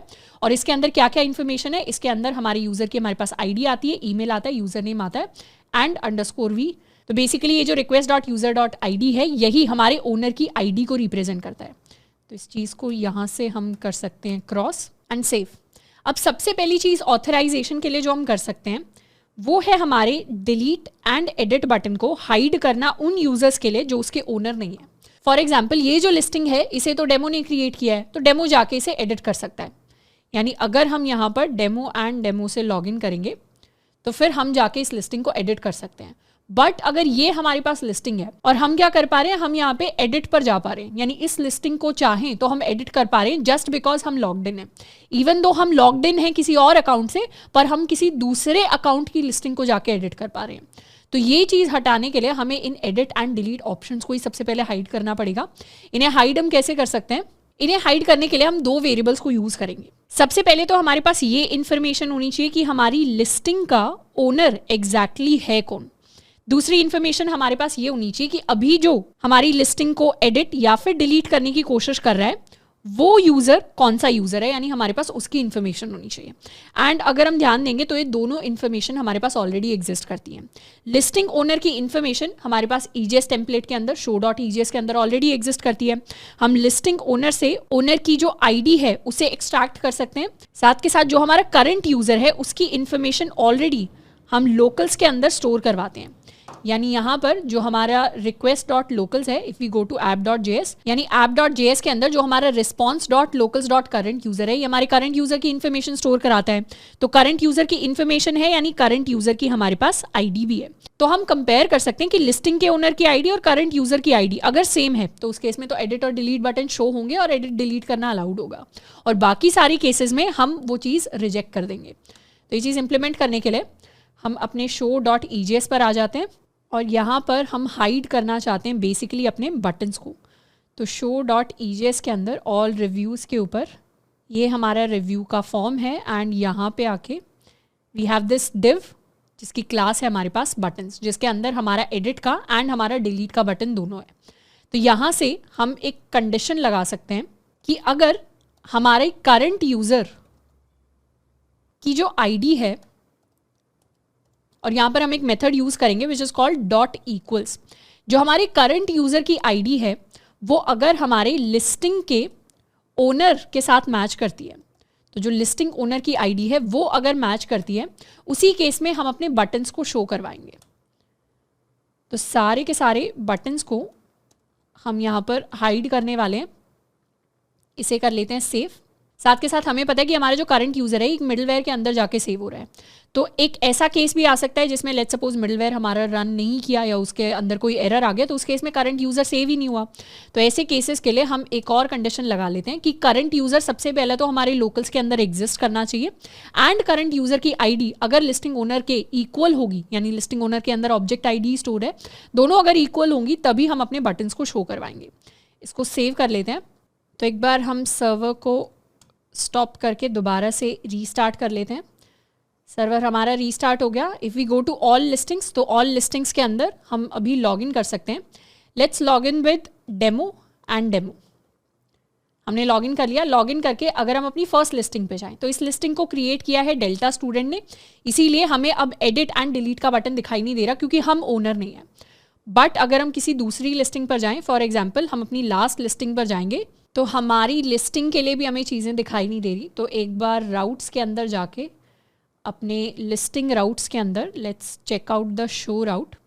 शो राउट के अंदर बेसिकली हम क्या कर रहे हैं, हम लिस्टिंग डॉट आई से पहले पॉपुलेट कर रहे हैं चीज़ों को, एंड उसके बाद अगर हमारी लिस्टिंग एग्जिस्ट नहीं करती तो हम फ्लैश करवा रहे हैं एरर मैसेज, नहीं तो हम प्रिंट करवा रहे हैं अपनी लिस्टिंग को एंड फिर हम रिस्पॉन्स में रेंडर कर रहे हैं show.ejs को। तो यहाँ पर लिस्टिंग के अंदर हमारे पास ऑलरेडी हमारे ओनर की आईडी है जो एग्जिस्ट करती है।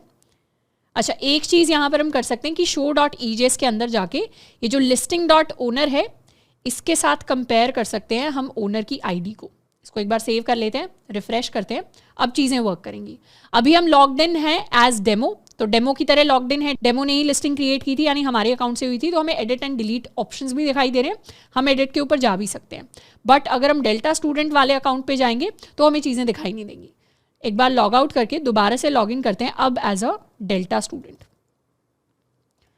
पासवर्ड होगा हमारे पास हेलो वर्ल्ड। लॉगिन किया, तो इस बार अगर हम अपनी लिस्टिंग पे जाएंगे जो हमने ही क्रिएट की थी, तो उस केस में हमें एडिट एंड डिलीट के ऑप्शंस दिखाई देंगे। तो इस तरीके से हमारी ऑथराइजेशन काम करती है। तो बेसिकली अभी हमने इंप्लीमेंट कर लिया कि एडिट एंड डिलीट अभी वही लोग कर पाएंगे यूजिंग दीज बटन्स जिसने उस लिस्टिंग को क्रिएट किया है। बाकी लोगों को हमारे ये जो बटन्स हैं ये इस तरीके से दिखाई नहीं देंगे, मतलब बटन्स हमारे मिसिंग हो जाएंगे। बट अभी तो हमने सिर्फ एडिट एंड डिलीट के बटन हाइड किए। कोई अगर चाहे तो हॉपस्कॉच, पोस्टमैन या फिर अगर प्लेन जावास्क्रिप्ट का कोड लिखना चाहे तो एक API रिक्वेस्ट से रिक्वेस्ट भेज सकते हैं हमारे एडिट एंड डिलीट राउट को। तो बेसिकली इन राउट्स को भी प्रोटेक्ट करना इंपॉर्टेंट है टू इम्प्लीमेंट ऑथराइजेशन, जिस चीज़ को हम नेक्स्ट देखने वाले हैं। अब नेक्स्ट चीज़, अगर हमें लिस्टिंग्स के लिए ऑथराइजेशन को सेट करना है तो उसके लिए हम अपने लिस्टिंग्स राउट के अंदर जा सकते हैं और हम बेसिकली ऑथराइजेशन सेट करना चाहते हैं। शुरुआत करते हैं अपने एडिट राउट के साथ कि कोई भी जाके किसी भी लिस्टिंग को एडिट ना कर पाए। तो उसके लिए अभी हम क्या कर रहे हैं, तो अभी के लिए एक बार अपडेट राउट के अंदर जाते हैं। अपडेट राउट के अंदर क्या हो रहा है, अपडेशंस के लिए हम find by ID and update को कॉल कर रहे हैं। तो बेसिकली सबसे पहले हम अपनी लिस्टिंग को फाइंड कर रहे हैं और फिर हम उसे एक ही स्टेप के अंदर अपडेट कर रहे हैं। हम क्या करेंगे, ये जो हमारा find by ID and update है इसको हम दो पार्ट्स के अंदर ब्रेक करेंगे। यानी पहले हम लिस्टिंग के लिए फाइंड बाय आईडी, सिर्फ इतने पार्ट को कॉल लगाएंगे एंड उसके बाद हम उसे अपडेट करने वाले हैं। क्यों ऐसा करेंगे? क्योंकि बेसिकली सबसे पहले हम लिस्टिंग की इंफॉर्मेशन डेटाबेस से ढूंढ रहे हैं कि हमारी लिस्टिंग कहाँ पे एग्जिस्ट करती है, और हम चेक करेंगे कि जो यूजर उस लिस्टिंग को अपडेट करने की कोशिश कर रहा है क्या वो हमारी लिस्टिंग का ओनर है। अगर हमारा यूजर लिस्टिंग का ओनर नहीं है तो उस केस में वो अपडेशन अलाउड नहीं होगा।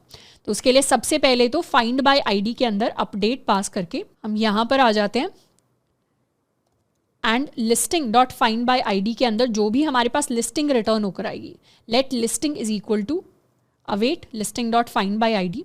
और अगर हमारे लिस्टिंग का जो ओनर है डॉट इक्वल्स हमारे करंट यूज़र की जो आईडी है उसके अगर इक्वल नहीं है तो यहाँ नॉट लगा देते हैं। हम बेसिकली फाइंड करना चाहते हैं कि जिस भी लिस्टिंग को हम अपडेट करने की कोशिश कर रहे हैं अगर उस लिस्टिंग का ओनर हमारे करंट यूज़र की आईडी से सेम नहीं है तो उस केस में हमें क्या करना है? उस केस में हम रिक्वेस्ट में फ्लैश करवा देंगे एक error message and the message is going to be you don't have permission to edit.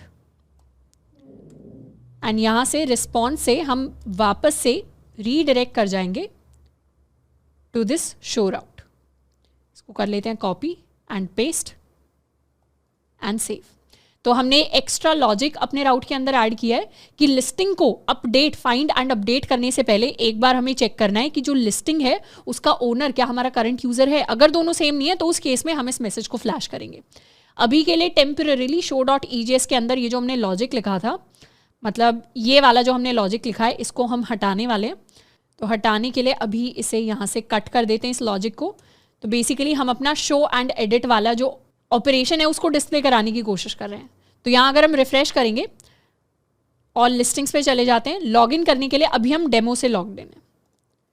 हमने अपने डेमो अकाउंट से लॉगिन कर लिया। डेमो अकाउंट से अगर हम डेल्टा स्टूडेंट की लिस्टिंग को जाके एडिट करने की कोशिश करेंगे, एक बार करते हैं। एडिट पे जैसे ही क्लिक करेंगे यहाँ पे वापस से आके हम अंडरस्कोर आईडी कर देते हैं डॉट अंडरस्कोर आईडी। इसे सेव कर लेते हैं एंड एक बार हम जाके लॉगिन कर लेते हैं। लॉगिन करेंगे with the demo account. Demo account से हमने लॉगिन कर लिया और अब अगर हम डेल्टा स्टूडेंट की लिस्टिंग को जाके अब एडिट करने की कोशिश करेंगे, एडिट के ऊपर क्लिक करते हैं और यहाँ पर लेट्स सपोज हम अपने प्राइस को चेंज करना चाहते हैं टू 2000 और जैसे ही एडिट के ऊपर हम क्लिक करेंगे okay current user is not defined. तो उस केस में हम यहाँ चेक भी कर लेते हैं कि करंट यूज़र हमारा एग्जिस्ट करना चाहिए।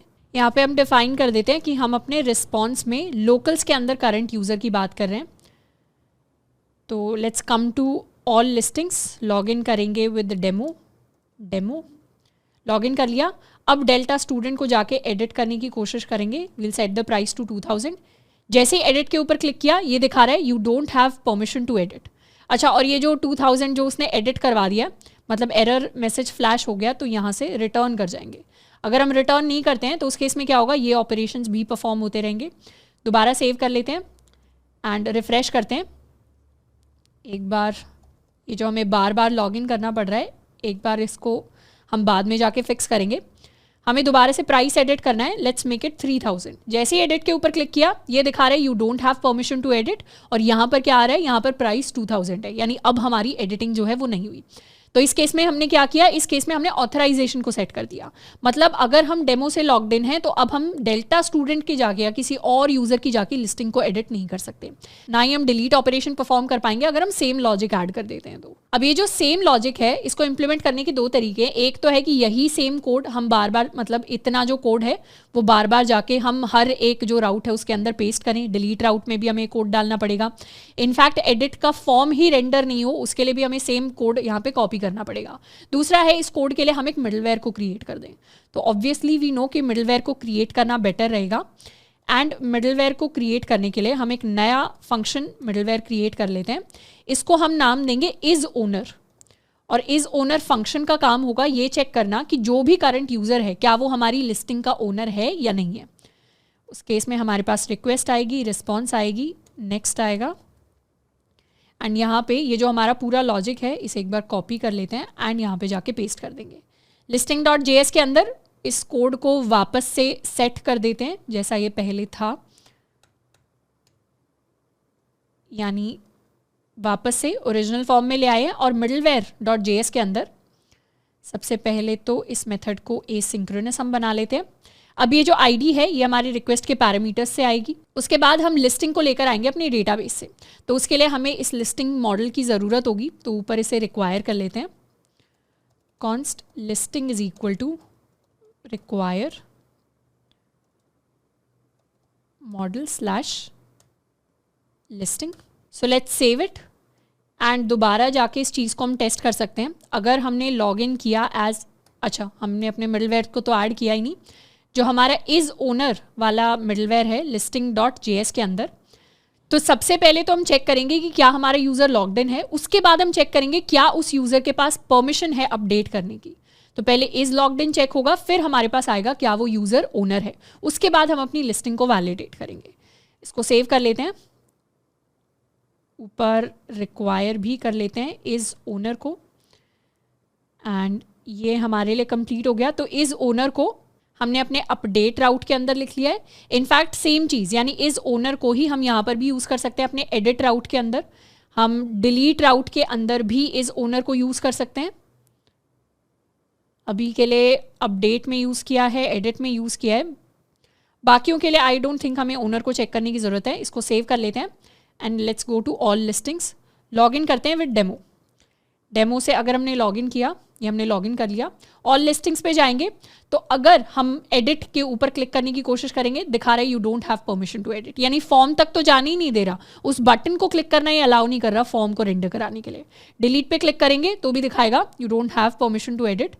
तो उसके लिए यहाँ पर मैसेज हम चेंज कर देते हैं, you are not the owner of this listing. इस तरीके का कुछ मैसेज हम दे देते हैं। तो अब हम लॉगिन करेंगे अगर डेमो से, इस लिस्टिंग को क्रिएट किया है डेल्टा स्टूडेंट ने।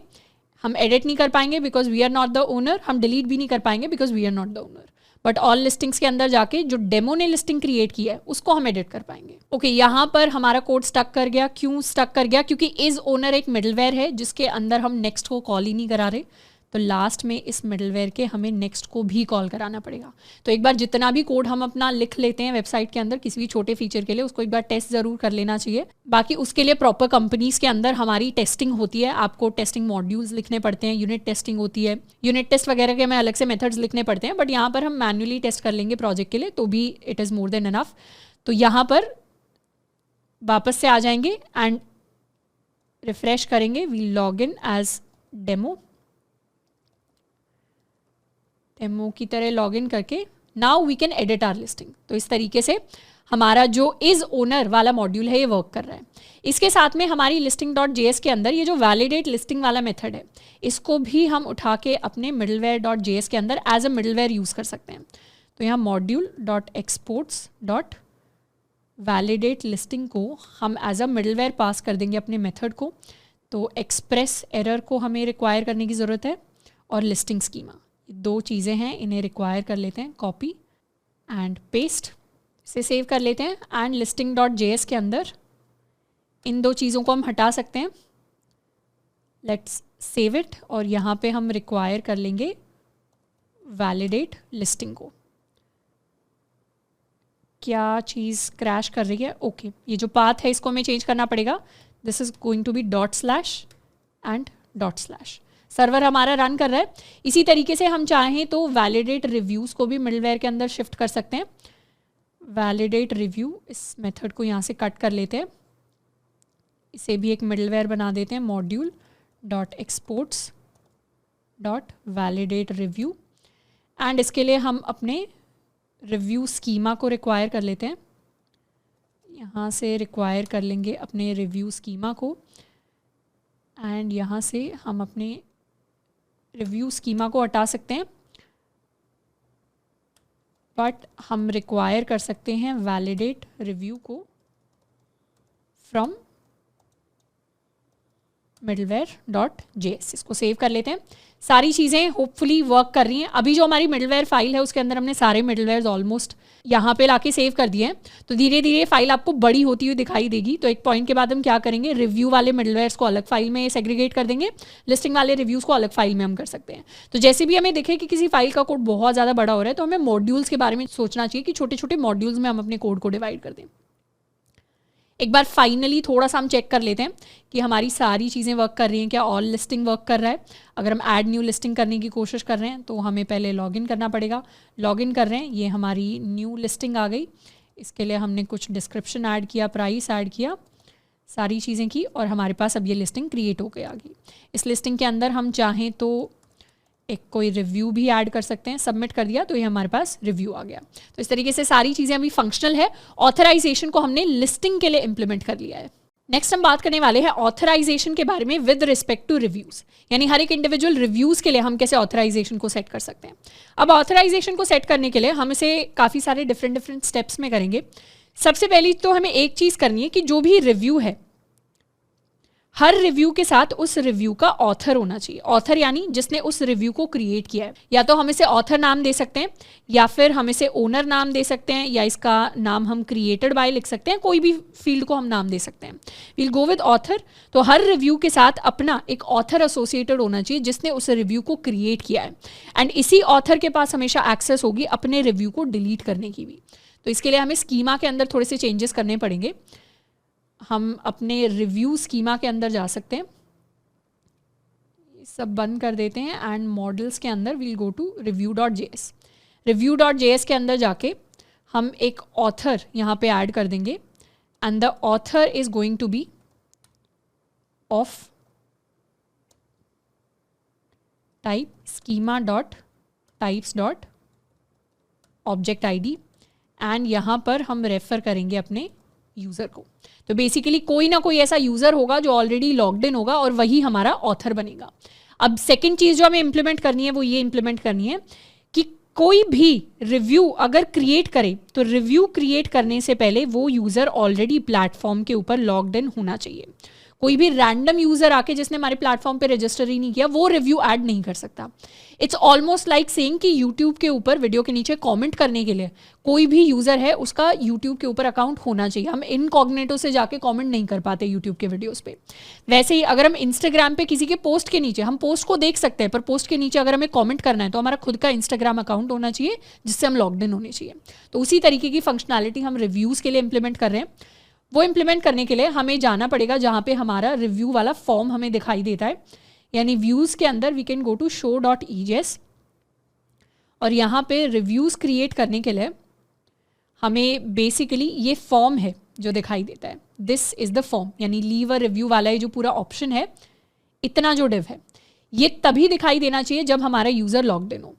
तो यूज़र लॉग्ड इन हो वो चीज़ टेस्ट करने के लिए वी कैन सिंपली राइट कि क्या हमारे पास हमारा करंट यूज़र एग्जिस्ट करता है। जब भी हमारे करंट यूज़र के अंदर किसी वैलिड यूज़र की इन्फॉर्मेशन स्टोर्ड होगी तो उस केस में हमारा यूज़र एग्जिस्ट करेगा। तो यहाँ पे हम अपना क्लोजिंग ब्रैकेट जो है उसे ऐड कर लेते हैं। ये हमारा हो गया इफ़ करंट यूज़र एग्जिस्ट, तो उस केस में हम अपने ऐड रिव्यू को शो करवाएंगे। अभी अगर हम शोर आउट पे हैं तो शोर आउट पे लीव अ रिव्यू वाला फॉर्म हर किसी के लिए दिखाई देता है। बट अगर मैं रिफ्रेश करूँ तो वैसे तो स्टाइलिंग थोड़ी सी बिगड़ गई है। ऑल्सो अपने एडिट एंड डिलीट वाले बटन्स जो हैं उन्हें भी हम हाइड कर लेते हैं। इन्हें हमने ऑलरेडी हाइड किया था बट थोड़ा सा डेमो देने के लिए वो चीज़ हमने डिलीट कर दी थी। तो अपना वापस से लॉजिक लिख लेते हैं कि अगर हमारा करंट यूज़र एग्जिस्ट करता है एंड हमारा जो लिस्टिंग का listing.owner.id if it equals our current user.id, तो सिर्फ उसी केस में हम अपने बटन्स को दिखा रहे होंगे। Let's save it and refresh. तो उस केस में बटन भी गायब हो जाएंगे। ये हमारे सारे के सारे रिव्यूज़ हैं। ओके, रिव्यूज़ के लिए ये जो हमारी क्लास है या ये जो लॉजिक है इसे लीव अ रिव्यू वाली ये जो लाइन है इससे जस्ट पहले शिफ्ट कर देते हैं एंड फॉर्म के जस्ट बाद सेव एंड रिफ्रेश। 2 लाइंस की हमें एग्जैक्टली अब ज़रूरत नहीं है एंड रिफ्रेश। तो तो ये हमारे सारे रिव्यूज आ गए लिस्टिंग के लिए। अभी क्योंकि हम लॉग्ड इन नहीं है तो हमें रिव्यू बनाने का ऑप्शन दिखाई नहीं दे रहा, मतलब अपना फॉर्म दिखाई नहीं दे रहा। पर जैसे ही अगर हम लॉग इन कर लेते हैं, let's suppose we log in with Delta student, तो डेल्टा स्टूडेंट वाले अकाउंट से अगर हम लॉग इन करेंगे, तो हमने लॉग इन कर लिया, हम अपनी लिस्टिंग पे जाके अब एक नया रिव्यू क्रिएट कर सकते हैं। इसको कह सकते हैं ग्रेट प्लेस टू स्टे। जैसे हमने सबमिट किया तो हमारे लिए क्या हुआ, हमारा नया रिव्यू सबमिट होके आ गया। अब जैसे ही हम लॉग आउट करेंगे तो दोबारा से वो जो फॉर्म है वो हमें दिखना बंद हो जाएगा, यानी अब सिर्फ रिव्यूज़ दिखेंगे, रिव्यू ऐड करने का ऑप्शन हमारे पास नहीं आएगा।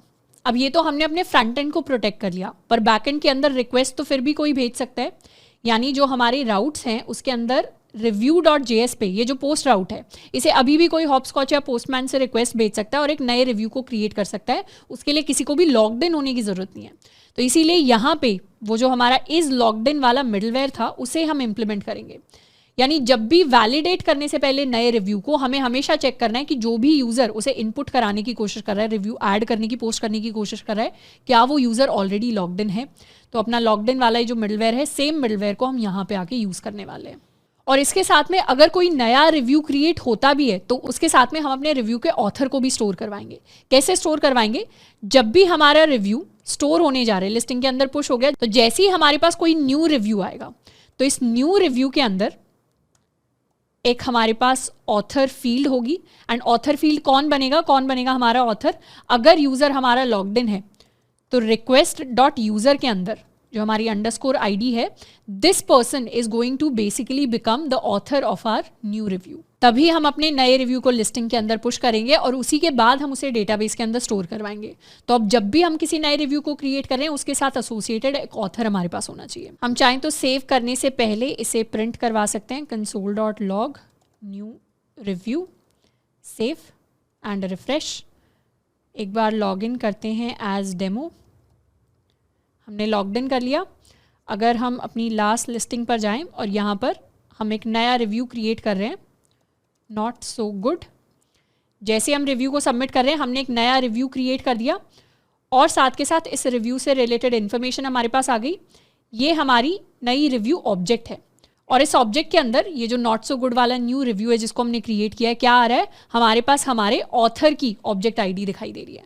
मतलब हर रिव्यू के साथ अब एक ऑथर है जो एसोसिएटेड है एंड उस ऑथर को हम प्रिंट भी करवा सकते हैं या उसके साथ अगर हमें और कोई ऑपरेशंस भी करने हैं तो वो भी हम कर सकते हैं। अब नेक्स्ट चीज़ जो हम इंप्लीमेंट करने वाले हैं अपने रिव्यूज़ के लिए, जब भी हम किसी भी लिस्टिंग पर जा रहे हैं, फॉर एग्जाम्पल अगर हम या एक ऐसी लिस्टिंग ले लेते हैं जिसमें हमारे पास रिव्यूज़ हो, फॉर एग्जाम्पल हम इस लिस्टिंग पर आते हैं, तो इस लिस्टिंग के अंदर जब भी लिस्टिंग हमारे पास आके प्रिंट हो रही है और उससे रिलेटेड रिव्यूज़ प्रिंट हो रहे हैं, तो हम चाहते हैं हर रिव्यू के ऊपर उसे क्रिएट करने वाले का नाम आए। जैसे अभी तो हमने रैंडम एक टेम्पलेट जेन डो वाला दिया हुआ है, तो सेम नाम हर एक सिंगल रिव्यू के लिए प्रिंट हो रहा है, बट हम चाहते हैं यहाँ पे हमारे रिव्यू के ऑथर का नाम आना चाहिए। तो उसके लिए जब भी लिस्टिंग हमारे पास आती है, यानी राउट्स के अंदर listing.js में जब हम शो राउट को इम्प्लीमेंट कर रहे हैं और यहाँ पर लिस्टिंग को हम पॉपुलेट कर रहे हैं, तो हम लिस्टिंग को पॉपुलेट करने के साथ साथ अपने ऑथर को भी पॉपुलेट करेंगे फॉर ईच रिव्यू। और वो करने के लिए हमें नेस्टेड पॉपुलेट यूज़ करना पड़ेगा।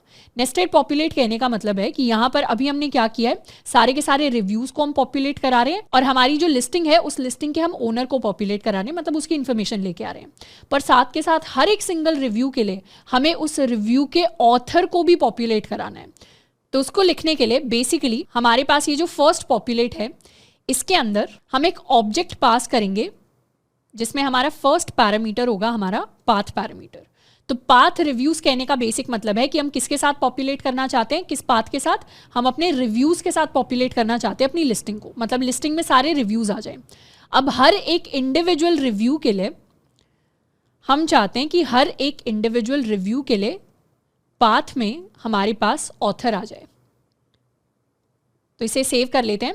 तो बेसिकली हम चाहते हैं हर एक लिस्टिंग के साथ सारे रिव्यूज़ तो आ ही जाएं और हर एक रिव्यू के साथ हम नेस्टेड पॉपुलेट कर रहे हैं कि हमारे पास हर एक रिव्यू के लिए उसका ऑथर भी आ जाए। एंड इस चीज़ को हम कहाँ पर प्रिंट करवाएंगे, अपने show.ejs के अंदर, जहाँ पर हम अपने रिव्यूज़ को प्रिंट करवा रहे हैं, जहाँ पर हमने अपने कार्ड का टाइटल दिया है जेन डो। यहाँ पे बेसिकली अब हम प्रिंट करवाना चाहेंगे आर रिव्यू डॉट ऑथर को।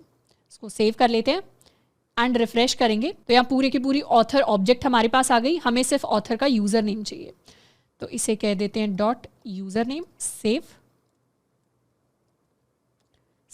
And refresh. अच्छा, ये एरर हम इसलिए फेस करेंगे क्योंकि कुछ ऐसे रिव्यूज़ हमारे डेटाबेस के अंदर एग्जिस्ट करते हैं जिनके पास ऑथर नहीं है। So what we can do is हम वो सारे रिव्यूज़ एक बार डिलीट कर देते हैं। तो db.reviews.delete many, 16 रिव्यूज़ को हमने डिलीट कर लिया है एंड रिफ्रेश करेंगे तो अब कोई नया रिव्यू अवेलेबल नहीं है। लॉगिन कर लेते हैं विद डेमो। लॉगिन कर लिया, हम एक नया रिव्यू क्रिएट करेंगे, ग्रेट प्लेस, सबमिट। ये हमारा फर्स्ट रिव्यू आ गया। इसके अलावा we can write not so good, ये हमारा सेकंड रिव्यू आ गया। एक बार लॉग आउट करते हैं और एक और अकाउंट से लॉगिन करते हैं, login with Delta student and अपना पासवर्ड हम एंटर कर देते हैं। तो दोबारा जब करेंगे good place to stay in, submit, तो ये हमारे पास एक और रिव्यू आ गया। एंड अब हम नोटिस करेंगे हर रिव्यू के ऊपर उस रिव्यू को क्रिएट करने वाले का यूज़र नेम आ जाता है। We can also highlight it by inserting @। Refresh किया तो ये हमारे सारे के सारे यूज़र नेम आ गए। तो ये हमारे पास हर एक रिव्यू के लिए उसका ऑथर आ गया कि इस रिव्यू को किसने क्रिएट किया है। तो हम इस तरीके से कई सारे डिफरेंट अकाउंट्स बना सकते हैं और काफ़ी सारे अकाउंट से हम अपने रिव्यूज़ को ऐड कर सकते हैं। तो ये तो हो गया अपने रिव्यूज़ को डिस्प्ले कराना। हमने अभी तक अपने पोस्ट राउट, ये जो हमारा राउटर है उसके अंदर यूज़र डॉट या review.js के अंदर जो हमारा पोस्ट राउट है, इसको अभी हमने प्रोटेक्ट किया था with is logged in. Same तरीके से हम अपने डिलीट राउट को, यानी रिव्यू डिलीट राउट को भी प्रोटेक्ट कर सकते हैं। किसी भी रिव्यू को डिलीट करने से पहले हमें सबसे पहले ये चेक करना पड़ेगा क्या हमारा यूज़र लॉग्ड इन है, एंड उसके साथ साथ हमें ये भी चेक करना पड़ेगा कि क्या हमारा यूज़र जो इस रिव्यू को डिलीट करने की कोशिश कर रहा है वो इस रिव्यू का ऑथर है। क्योंकि अभी अगर हम सेव करें, let's suppose if I am logged in as demo, अगर हमने डेमो से लॉगिन किया तो अभी हम जाके अगर मुझे डेल्टा स्टूडेंट का रिव्यू डिलीट करना है तो जैसे ही क्लिक किया तो वो रिव्यू डिलीट हो गया। बट हमें ये फंक्शनैलिटी इंप्लीमेंट नहीं करनी क्योंकि इसमें तो कोई ऑथराइजेशन हुई नहीं। हमें ऑथराइजेशन के लिए ये चीज़ इंप्लीमेंट करनी पड़ेगी कि रिव्यू को वही डिलीट कर पाए जिसने उस रिव्यू को क्रिएट किया है, मतलब जो उसका ऑथर है। तो वो चीज़ इंप्लीमेंट करने के लिए हम अपने मिडलवेयर्स के अंदर आ जाते हैं और जिस तरीके से हमने इज ओनर को इम्प्लीमेंट किया था वैसे ही अब हम एक और मेथड यहाँ पर लिखेंगे जिसका नाम होगा इज ऑथर, या इसे इज रिव्यू ऑथर कह देते हैं। तो हम चेक करेंगे जो भी यूज़र रिव्यू को डिलीट करने की कोशिश कर रहा है क्या वो उस रिव्यू का ऑथर है। तो उसके लिए हमारे पास आईडी आनी चाहिए जो हमारी रिक्वेस्ट से आएगी। अब ये जो रिक्वेस्ट में आईडी आ रही है, if we go to the routes review.js में हमारी जो आईडी है रिव्यू की, that is not ID, that is review ID. तो इसीलिए middleware.js के अंदर हम अपनी रिव्यू आईडी को ही एक्सेस करेंगे और फिर हमें बेसिकली अपने रिव्यू को फाइंड आउट करना है। डेटाबेस के अंदर हम अपने रिव्यू को करेंगे फाइंड बाय रिव्यू आईडी। तो ये हमारे पास हमारा रिव्यू आ जाएगा और फिर हमें चेक करना है कि रिव्यू का जो ऑथर है, रिव्यू डॉट ऑथर, क्या इक्वल है हमारे करंट यूज़र की आईडी से।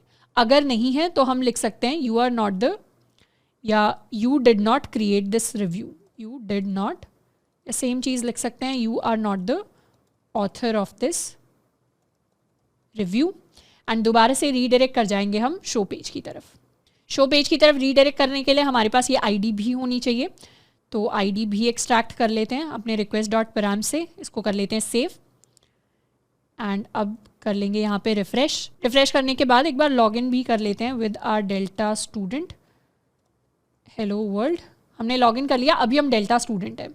तो डेल्टा स्टूडेंट क्या कर सकता है, अपना नया रिव्यू क्रिएट कर सकता है, great place for me, submit किया। तो ये रिव्यू किसने क्रिएट किया, ये रिव्यू डेल्टा स्टूडेंट ने क्रिएट किया। तो इसे डेल्टा स्टूडेंट चाहे तो डिलीट भी कर सकता है। अब डिलीट करने से पहले एक बार अपने मिडलवेयर के अंदर ये जो इज रिव्यू ऑथर था इसको इम्प्लीमेंट भी कर लेते हैं, यानी इज लॉग्ड इन के बाद इज रिव्यू ऑथर। ओके, इसे हमें आई थिंक रिक्वायर भी करना पड़ेगा ऊपर, is review author, save.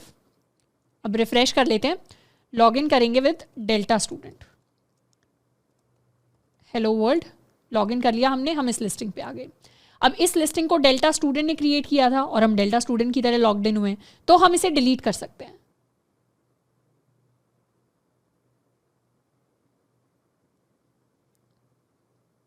Review is not defined. ऊपर हमने जैसे लिस्टिंग मॉडल को रिक्वायर किया है, इसे भी रिक्वायर कर लेते हैं। अपने रिव्यू को सेव एंड रिफ्रेश। हमें री लॉगिन करना पड़ेगा as Delta student and this is going to be hello world.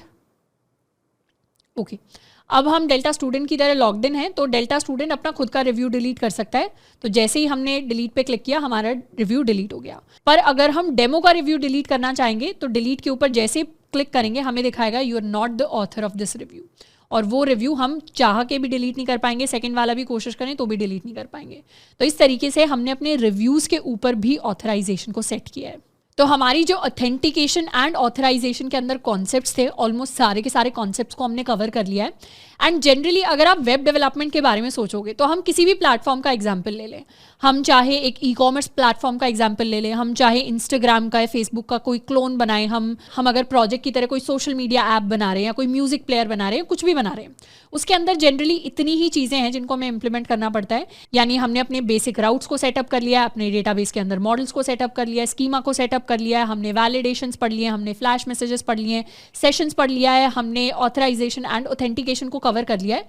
तो मेजरली एक प्रोजेक्ट के अंदर जितनी भी इंपॉर्टेंट चीज़ें होती हैं, कोर चीज़ें होती हैं, उनको यहाँ तक हम सीख चुके हैं। हमारा जो front end back and web development होता है, मेजरली जो उसका कोर क्रक्स होता है, जो हमें चाहिए होते हैं, एसेंशियल्स जो होते हैं, वो यहाँ तक कंप्लीट हो गए हैं। अब इसके बाद अपने मेजर प्रोजेक्ट में हम कुछ कुछ और नए फीचर्स को ऐड करेंगे। साथ के साथ अब हमारे लिए जो नेक्स्ट मेजर इंपॉर्टेंट चीज़ होगी जिसको हम करेंगे वो होगी डिप्लॉयमेंट, यानी कैसे हम इसे होस्ट कर सकते हैं ताकि बाकी लोग भी आकर हमारे प्रोजेक्ट को यूज़ कर पाएँ। पर उससे पहले हमारे जो प्रोजेक्ट है इसके अंदर कुछ कुछ स्टाइलिंग के अंदर हम चेंजेस करेंगे, साथ के साथ और 2-4 फंक्शनैलिटीज़ हम एक्स्ट्रा इसके अंदर ऐड करेंगे ताकि और अच्छे से एक फुल फ्लेज्ड प्रोडक्ट की तरह हमें दिखने लग जाए।